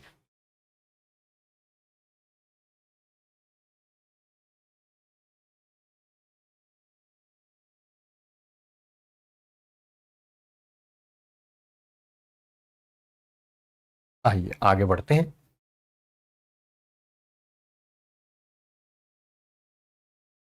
Next question देखिए, 60 gram of an organic compound on analysis give carbon इतना, हाइड्रोजन इतना और ऑक्सीजन इतना। आपसे क्या पूछा हुआ है? दैट इज एम्पिरिकल फॉर्मूला पूछा हुआ है। क्या पूछा हुआ है आपसे? एम्पिरिकल फॉर्मूला पूछा हुआ है। सर एम्पिरिकल फॉर्मूला के लिए कार्बन, हाइड्रोजन, ऑक्सीजन, ऊपर मास परसेंटेज, नीचे एटॉमिक मास से डिवाइड करते हैं। ठीक है सर। सर मास परसेंटेज कैसे निकालूंगा? जल्दी जल्दी बताओ। मास परसेंटेज कार्बन की, मास परसेंटेज कार्बन की, ऊपर मास, नीचे टोटल मास कितना दे रखा है? 60 × 100, ये हो जाएगा 2 5 40 आ जाएगा सर, सही कह रहे। सिमिलरली मास परसेंटेज हाइड्रोजन की, ऊपर उसका मास, नीचे टोटल, इनटू 100 आ जाएगा, ये 15, 5 के टेबल में 20/3, 6.66 आ जाएगा। मास परसेंटेज ऑक्सीजन की करने का तरीका वही है, ऊपर ऑक्सीजन का मास, नीचे टोटल मास, इनटू 100। बट आप सीधा ही फाइंड आउट कर सकते हैं ना, देखो तीनों को परसेंटेज मिला के 100 आना है, इन दोनों की परसेंटेज पता चल गई तो इसकी अपने पता चल जाएगी। 100 में से माइनस कर दो, 100 में से माइनस कर दो कार्बन की मास परसेंटेज, उसका एटॉमिक मास, हाइड्रोजन की मास परसेंटेज, उसका एटॉमिक मास, ऑक्सीजन की मास परसेंटेज, उसका एटॉमिक। ये तो पक्का डिवाइड करके 6.66 आएगा, ये 12 3 36 होता है, फिर 4 बच जाएगा, 3.33 आएगा, 16 3 48 होता है, फिर 5.33 बच जाएगा। अच्छा अच्छा अच्छा अच्छा, ये भी 3.33 आ जाएगा। जब मास परसेंटेज को सॉल्व कर लेते थे, जो भी बेटा वैल्यू आती है ना, उसमें सबसे छोटे नंबर से डिवाइड करते हैं। सबसे छोटा नंबर कौन सा है तीनों में से? फिर ये 3.33, तो सबको 3.33 से डिवाइड कर दो। लो सर, आ गया एम्पिरिकल फॉर्मूला। यहां एक कार्बन है, 2 हाइड्रोजन है, एक ऑक्सीजन है, CH2O, CH2O। ठीक, आगे बढ़ते हैं, है ना। करिए इस क्वेश्चन को आसान मत समझिए कि आसान क्वेश्चन है तो पेपर में नहीं आएगा। भाई पेपर में हर एक प्रकार का क्वेश्चन आएगा, हर एक प्रकार का, इजी भी आएंगे, मॉडरेट भी आएंगे, एक आध क्वेश्चन जो है वो टफ भी आ सकता है, एक आध क्वेश्चन ही आएगा फिजिकल केमिस्ट्री में टफ, बाकी इजी से मॉडरेट में रहेंगे। एक का मतलब हद से हद 2 हो सकता है भाई।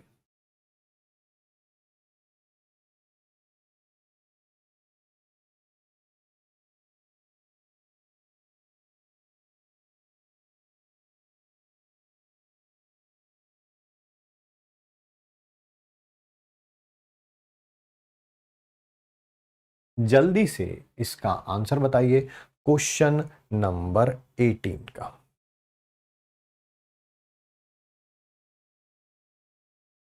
क्या यही सही है? इसमें भी कितने हैं? 3, 3 एंड 3, है ना। डेसिमल के बाद लिखा होता 161 के बाद 0, तब और बात होती। चलिए बहुत बढ़िया जी, ऑप्शन बी बहुत अच्छा क्वेश्चन है, ध्यान से सुनिएगा समझिएगा। इनऑर्गेनिक और आपकी फिजिकल केमिस्ट्री के कॉम्बिनेशन से क्वेश्चन है।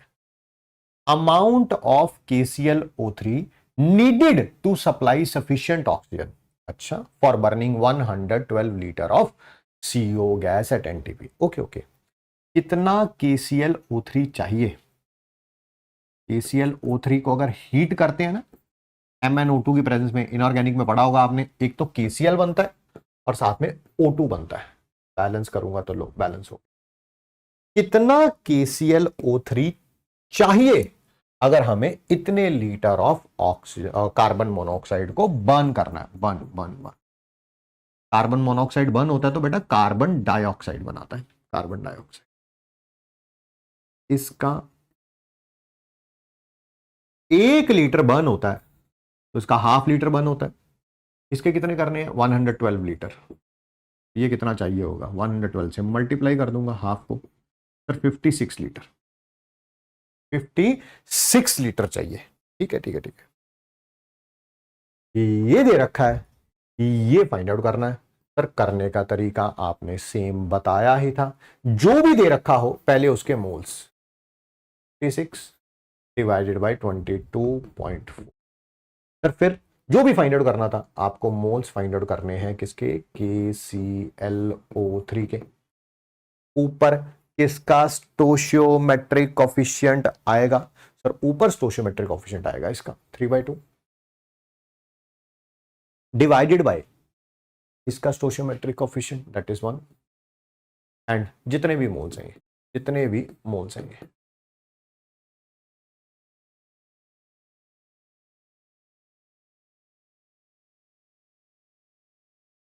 सर उल्टा कर दिया आपने, आपने उल्टा कर दिया है ना।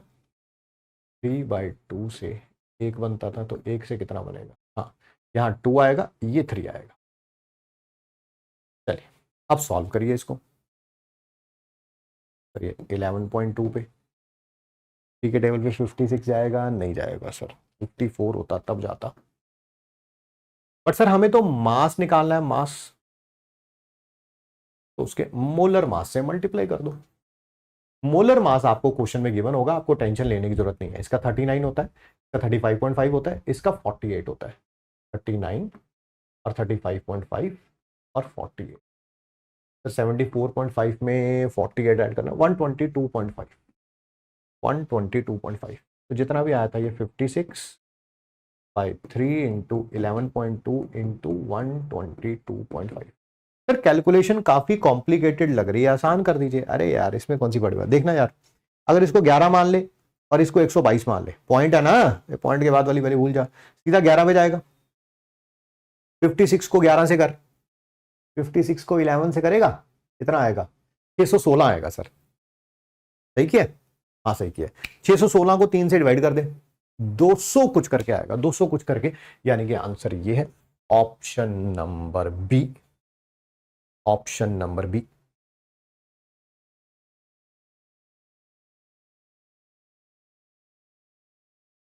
रिएक्शन में सीओ है, मैंने भी सीओ ही लिखा है।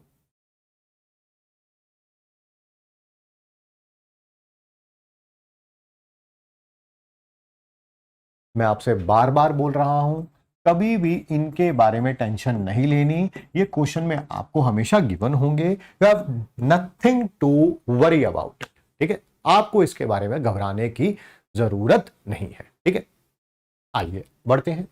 There are 2 common oxides of sulphur, sulphur की 2 ऑक्साइड्स कॉमन कौन सी होती है, एक SO2 होता है, एक SO3 होता है। ठीक है, एक के अंदर 50% ऑक्सीजन है बाय मास, ठीक है, टोटल मास का 50% ऑक्सीजन है, ठीक है, दूसरे के अंदर 60% है। ठीक है, कितना वेट सल्फर का होगा जो 1 ग्राम O2 के साथ, कितना वेट सल्फर का, अच्छा कितना वेट सल्फर का बताना है। ऑब्वियसली एक बात हो रही है SO2 की, एक बात हो रही है SO3 की। आपको कैसे पता चला, अबे इसमें मास परसेंटेज निकालना है यार, इसकी ऑक्सीजन की।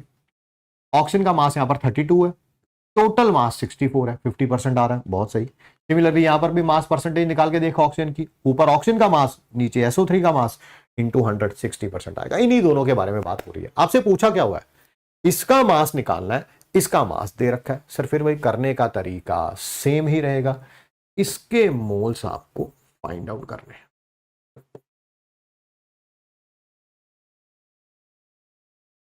ऊपर किसका स्टोशियोमेट्रिक कोफिशिएंट आएगा सर, इसका, नीचे इसका, मल्टीप्लाइड बाय जितने इसके मोल्स दे रखे हैं, मोल्स, मोल्स बताना है इसके, तो that is mass by molar मास, 1/30। बहुत बढ़िया, यहां पर देखेंगे, यहां पर देखेंगे मोल्स ऑफ एस, फिर वही सर, ऊपर इसका, नीचे इसका, सर वो 2/3, ऊपर आ जाएगा 3 इंटू इसके मोल्स कितने दे रखे हैं, मोल्स सर दैट इज 1/32, कितने आ गए, 3/64। सर हमें मोल्स नहीं पूछा हुआ है, हमें मास पूछा हुआ है, मास, मास ऑफ सल्फर। मोल्स को मल्टीप्लाई कर दो उसके ग्राम एटॉमिक मास से, एक आ जाएगा। यहां पर भी मोल्स को मल्टीप्लाई कर दो उसके ग्राम एटॉमिक मास से, 3/2 आ जाएगा। 1:1:3/2।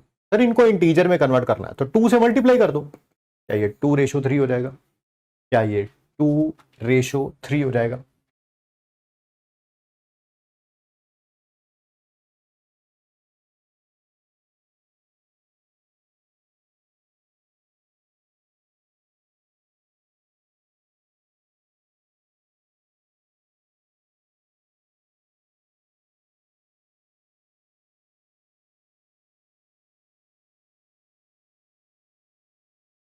आइए अगला क्वेश्चन देखिए, अच्छा क्वेश्चन है।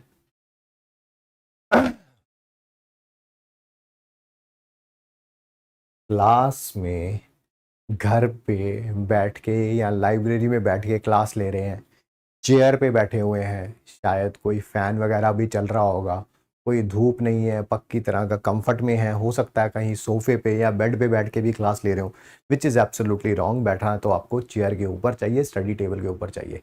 फिर भी पढ़ने में कितनी मुश्किल हो रही है, फिर भी पढ़ने में कितनी मुश्किल हो रही है। अपने गली मोहल्ले दोस्त, कोई भाई, कोई रिश्तेदार होगा, में कोई एमबीबीएस कर रहा होगा बच्चा, है ना, 3rd ईयर में, तो उससे बात करना, जरा उससे बात करना। जब डबल शिफ्ट्स भी लग जाती हैं कभी कभी ओपीडी में, है ना, सिंगल शिफ्ट जो है वो लगभग 12 घंटे पे जाती है, डबल शिफ्ट जो है वो कभी कभी 24 घंटे पे चली जाती है। And once in a blue moon situation कभी कभी ऐसी भी रहती है कि 36 घंटे। Yes, you heard it right. हाँ, ऐसा बहुत कम होता है, कोरोना वगैरह में तो काफी ज्यादा हुआ था, ऐसा बहुत कम होता है, बट 12 घंटे या 24 घंटे की भी शिफ्ट्स लग जाती हैं लास्ट ईयर में। अब बताओ वो कैसे कर पाएंगे अगर यही नहीं हो पा रहा तो? वो कैसे कर पाएंगे अगर यही नहीं हो पा रहा है तो? बताइए जल्दी जल्दी। बच्चे कह रहे हैं इसका आंसर जो है वो 3:2 होगा। 3:2 होगा। 3:2 होगा, 2:3 होगा।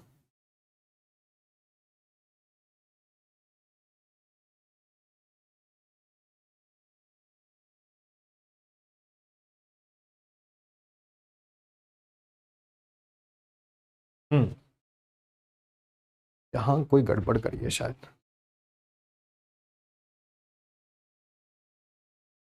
यहां कुछ गड़बड़ करिए, यहां गड़बड़ करिए, ये गड़बड़ करिए।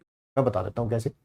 देखिए जी, 3/2 मोल्स, हाँ, 3/2 के साथ 1 बनता है, तो 1 से कितना बनेगा? 2/3। हाँ, ये गड़बड़ करी ना, ये 2/3 आना था। 2/96, 1/48,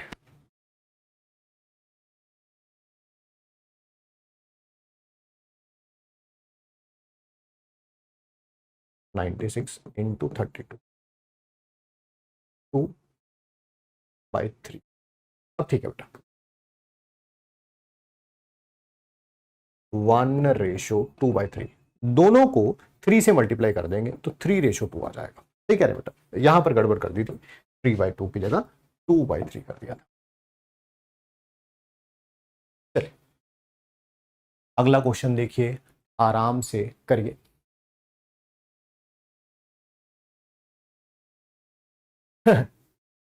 एक जना कह रहा है वहां पर वर्क करने की एबिलिटी ना बाय हार्ट डेवलप होती है।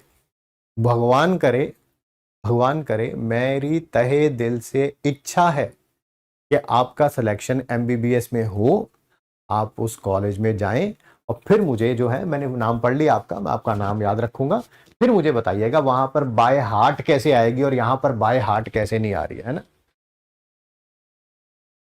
दिमाग देखो, चाहे 17 साल से ऊपर ले जाओ थोड़ा सा, एज चाहे 17-18 की हो, दिमाग में मेच्योरिटी लाओ भाई, डॉक्टर बनने वाले हो तुम लोग हैं। चलिए बहुत बढ़िया जी, आइए क्वेश्चन शुरू करते हैं। एक आयनिक कंपाउंड है और जिसमें क्या दे रखा है पाजी? मोल्स का रेशो दे रखा है कैटायन का और एनायन का। कैटायन दे रखा है 1 मोल, एनायन दे रखा कितना जी? 2 मोल। अच्छा, कैटायन है पाजी 1, एनायन है 2। ओके, आपसे करेक्ट स्टेटमेंट पूछी हुई है। और मॉलिक्यूलर मास, और नहीं जी आयनिक कंपाउंड है और इसका फार्मूला मास होता है, तो ये तो गलत है भाजी। ओके ओके ओके, निकाल लो जी, इसका मास निकाल लो। कैटायन का मास है 138, 1 इंटू 138, और एनायन का मास है जी 19, 2 इंटू 19, क्योंकि 2 है जी यहाँ पे, और 176 आ जाना जी। ओके ओके, ये रहा जी 176। ये फाइंड आउट करने का तरीका वही है, फाइंड आउट करने का तरीका वही है, जैसे मोलर मास फाइंड आउट करते थे वैसे ही फॉर्मूला मास फाइंड आउट करते हैं। The only difference is ionic compound के मॉलिक्यूलर मास को फॉर्मूला मास बोल देते हैं, बस इतना ही है। ठीक है, चलिए अगला क्वेश्चन बताइए जल्दी जल्दी। लॉज ऑफ केमिकल कॉम्बिनेशन, तीनों लॉज जो हैं मैं एक बार आपको रिपीट करवा देता हूं, फिर ये अगला क्वेश्चन हम लोग करेंगे। पहला, लॉ ऑफ कंजर्वेशन ऑफ मास क्या कहता है सर जी, जितना मास जितना मास होगा रिएक्टेंट का उतना ही मास किसका होगा, प्रोडक्ट का। क्या ये law of conservation of mass हर जगह पर एप्लीकेबल होता है? एब्सोल्युटली रॉन्ग सर, क्योंकि जो न्यूक्लियर रिएक्शंस होती हैं उसमें एनर्जी और मास का इंटर कन्वर्जन होता है, वहां पर ये एप्लीकेबल नहीं होता है। नेक्स्ट है लॉ ऑफ कांस्टेंट कॉम्पोजिशन, या इसको लॉ ऑफ डेफिनेट प्रोपोर्शन भी बोलते हैं। तो सर जी ये क्या कहता है? वो ये कहता है जी कोई भी कंपाउंड ले लो, और मैंने ले लिया जी पानी, है ना, पानी, पानी रे खारे पानी ने। सर जी कहां का पानी लेना है? वो कहीं का भी, नदी का, नाले का, टैप वाटर, आरओ से निकला हुआ पानी, अमेरिका से, इंडिया से, कहीं से भी, वो हमेशा जो भी पानी होगा वो हमेशा 2 atoms of hydrogen and 1 atom of oxygen से मिलकर बना होगा। आप ऐसा भी कह सकते हैं जितनी मास परसेंटेज हाइड्रोजन की अमेरिका वाले पानी में होगी उतनी ही इंडिया वाले पानी में। ठीक है सर, ठीक है। नेक्स्ट है लॉ ऑफ मल्टीपल प्रोपोर्शन। ये क्या कहता है? और सर जी ये कहता है कि आपने लेने हैं 2 एलिमेंट, और कौन कौन से, और जो आपकी इच्छा है। मैंने ले लिए कार्बन एंड ऑक्सीजन, ओके। ये रिएक्ट करके या तो 2 या 2 से ज्यादा कंपाउंड बनाने चाहिए। सर जी बनते हैं इसके 2, ये देखो, एक मोनोऑक्साइड होती है, एक डाइऑक्साइड होती है। एक का मास फिक्स कर दो, दूसरे का मास फाइंड आउट करो, वो आपस में, ठीक है, वो आपस में क्या बनाएंगे, एक सिंपल रेशो बनाएंगे। क्या बनाएंगे? एक सिंपल रेशो बनाएंगे। बताओ किसका मास फिक्स करो? सर कार्बन का फिक्स कर दो। फिक्स कर दिया। और कितना कर दिया सर जी? सर जी कर दिया मैंने 12 ग्राम। ओ वेरी गुड जी। अब 12 ग्राम ऑफ कार्बन के साथ कितना ऑक्सीजन रिएक्ट कर रहा है? ऑक्सीजन, सर एक है, सर 16 ग्राम कर रहा है। यहां पर ये 2 है तो 2 इंटू 16 32 ग्राम कर रहा है। क्या ये वाकई ये जो ऑक्सीजन आया, ये जो ऑक्सीजन आया, ये CO से और ये CO2 से, क्या ये आपस में सिंपल रेशो बना रहा है? बिल्कुल। 2 एलिमेंट ने रिएक्ट करके 2 कंपाउंड बनाए, एक का मास फिक्स कर दिया, दूसरे वाले का मास आपस में सिंपल रेशो बनाएगा, दूसरे वाले का मास आपस में सिंपल रेशो बनाएगा। ठीक है सर। एक और लॉ है जी, कौन सा? That is Avogadro's law. तो वो क्या कहता है? वो बेस्ड है इक्वेशन पे आइडियल गैस इक्वेशन। नाम सुना जी? बिल्कुल sir. P stands for pressure, V stands for volume, N stands for number of moles of gas, T stands for temperature, और R क्या है? यूनिवर्सल गैस कांस्टेंट, जिसकी वैल्यू लीटर ATM पर kelvin पर मोल होती है 0.082। ठीक है सर, ठीक है, ठीक है। ये कहता है अलग अलग गैसेस ले लो। एक कंटेनर में कोई X गैस है और दूसरे में है जी Y, और दोनों के टेम्परेचर एंड प्रेशर सेम है, सेम, T एंड P। ठीक है, तो दोनों के जो मोल्स की रेशो आएगी और वॉल्यूम की रेशो आएगी वो सेम आएगी। दोनों के मोल की रेशो जो आएगी, वॉल्यूम की रेशो आएगी, वो क्या आएगी? सेम आएगी। जैसे यहां पर लगाओ जरा, PV is equal to NRT। P किसका? X का, V किसका? X का, N किसका? X का, T किसका? X का। यहां पर भी लगाओ, PV is equal to NRT। Pressure Y का, वॉल्यूम Y की, नंबर ऑफ मोल्स Y के, टेम्परेचर Y का। दोनों को डिवाइड कर दो, दोनों को डिवाइड कर दो, दोनों को डिवाइड कर दो।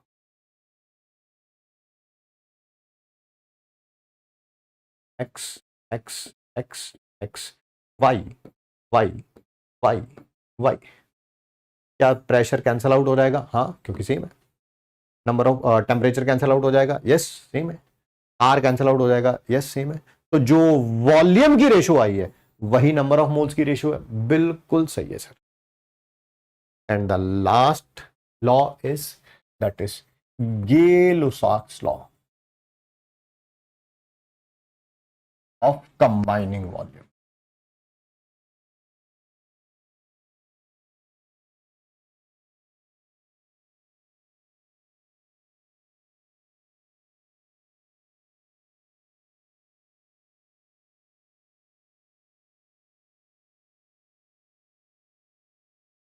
आइए, Gay-Lussac's लॉ ये क्या कहता है?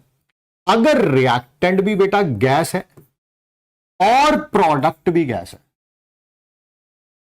रिएक्टेंट भी गैस है, प्रोडक्ट भी गैस है। हाँ सर, रिएक्टेंट भी गैस है, प्रोडक्ट भी गैस है। तो जो इनकी वॉल्यूम आपस में मिक्स करेंगे, सिंपल रेशो बनाएंगे सर। आपने बोल दिया था जब ये गैस होता है तो उसको स्टोइचियोमेट्रिक कोएफिशिएंट बोल सकते हैं, वाकई जो इनकी वॉल्यूम की रेशो है वो वाकई एक सिंपल रेशो है, वो वाकई ही एक सिंपल रेशो है।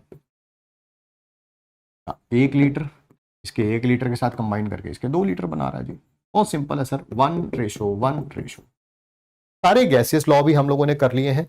आइए अब करते हैं हमारा ये पहला क्वेश्चन इनके ऊपर, गैसियस लॉ के ऊपर, ठीक है।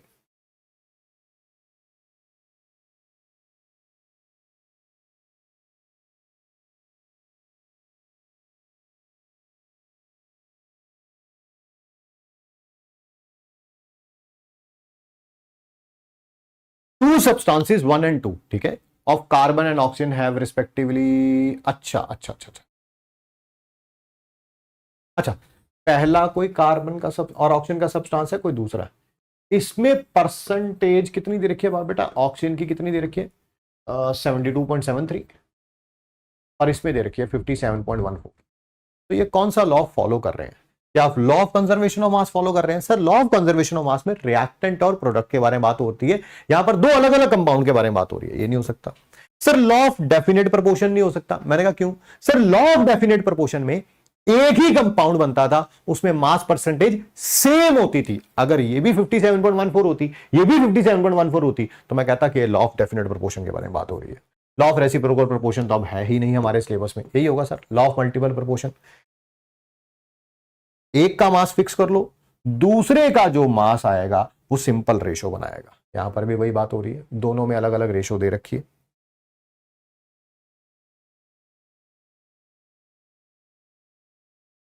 ये क्वेश्चन आप करेंगे होमवर्क में, ये मैं कराता हूं, जल्दी जल्दी जल्दी।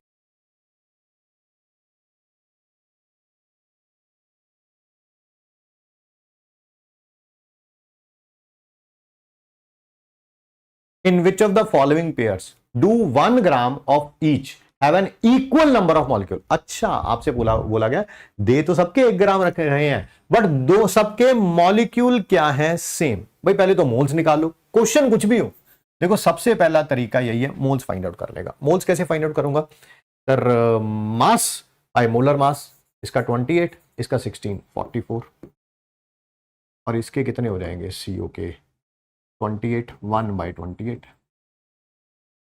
लग तो नहीं रहा, जिनका लगेगा फिर चेक करूंगा, अभी तो लग तो नहीं रहा। फिर इसके मोल्स 1/28, इसका होता है 36 और 32, 36 और 32 बताना कितना होता है?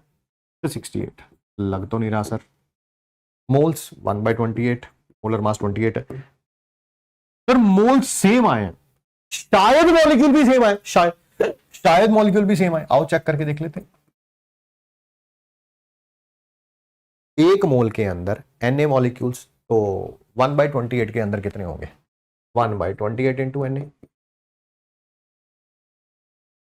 एक मोल के अंदर, हाँ सर सही है सर, अगर मोल सेम होंगे तो मॉलिक्यूल भी सेम होंगे, मोल सेम होंगे तो मॉलिक्यूल भी सेम होंगे। That is option number C. Next बात करते हैं, आपको 3 अलग अलग आयरन के एटम्स, आइसोटोप्स दे रखे हैं और उनका मास भी दे रखा है। पहले वाले की परसेंटेज इतनी है 54 वाले आयरन की, 56 वाले की 90% है, और 57 वाले की 5% है। आपसे एवरेज एटॉमिक मास पूछा गया है, एवरेज एटॉमिक मास पूछा गया है आयरन का। तो किसके बराबर होगा सर? पहले वाले की परसेंटेज, उसका एटॉमिक मास, प्लस दूसरे वाले की परसेंटेज, उसका एटॉमिक मास, तीसरे वाले की परसेंटेज, उसका एटॉमिक मास, डिवाइडेड बाय 100। इसको सॉल्व करेंगे, आएगा 55.95, 55.95। PYQ में आए हुए क्वेश्चन है बहुत सारे। तो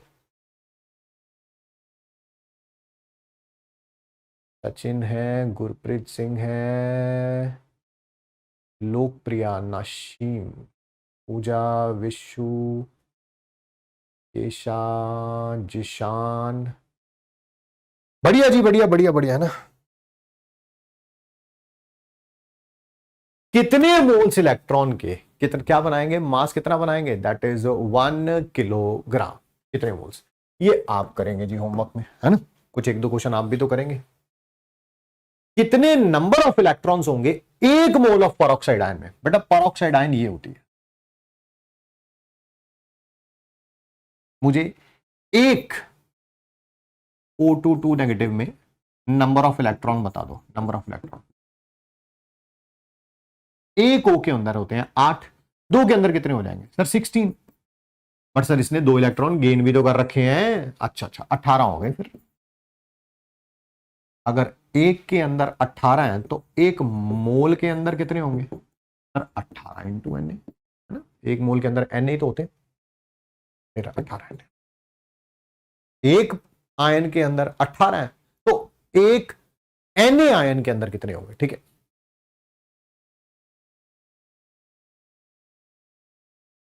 आगे बढ़ते हैं। हाँ, 5.8 litre of A gas at STP का मास दे रखा है 7.25 ग्राम। गैस कौन सी हो सकती है सर, पहले तो मोलर मास निकाल लो इसका। मोलर मास कैसे निकालेंगे, थोड़ी देर पहले बताया था, 1 मोल का मास होता है ग्राम मॉलिक्यूलर मास, और 1 मोल की वॉल्यूम होती है एनटीपी पे 22.4 लीटर। तो बस यहीं से निकाल लो। 5.8 लीटर का मास दे रखा है 7.25, 1 लीटर का कितना हो जाएगा 7.25 डिवाइडेड बाय 5.8, और 22.4 का कितना हो जाएगा 7.25 डिवाइडेड बाय 5.8 इंटू 22।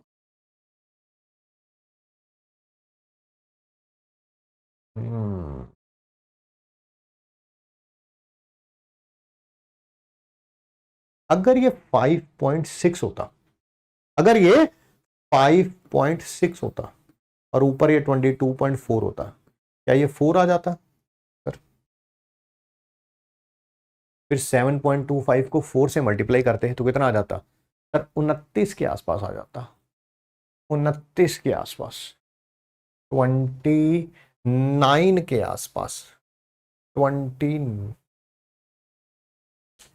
के आसपास, क्या 29 के आसपास यही है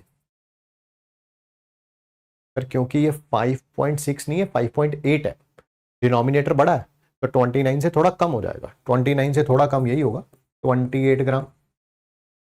ये 30 ग्राम है, ये 16 और 28 44 ग्राम है, ये भी 44 है, यही होगा, यही होगा।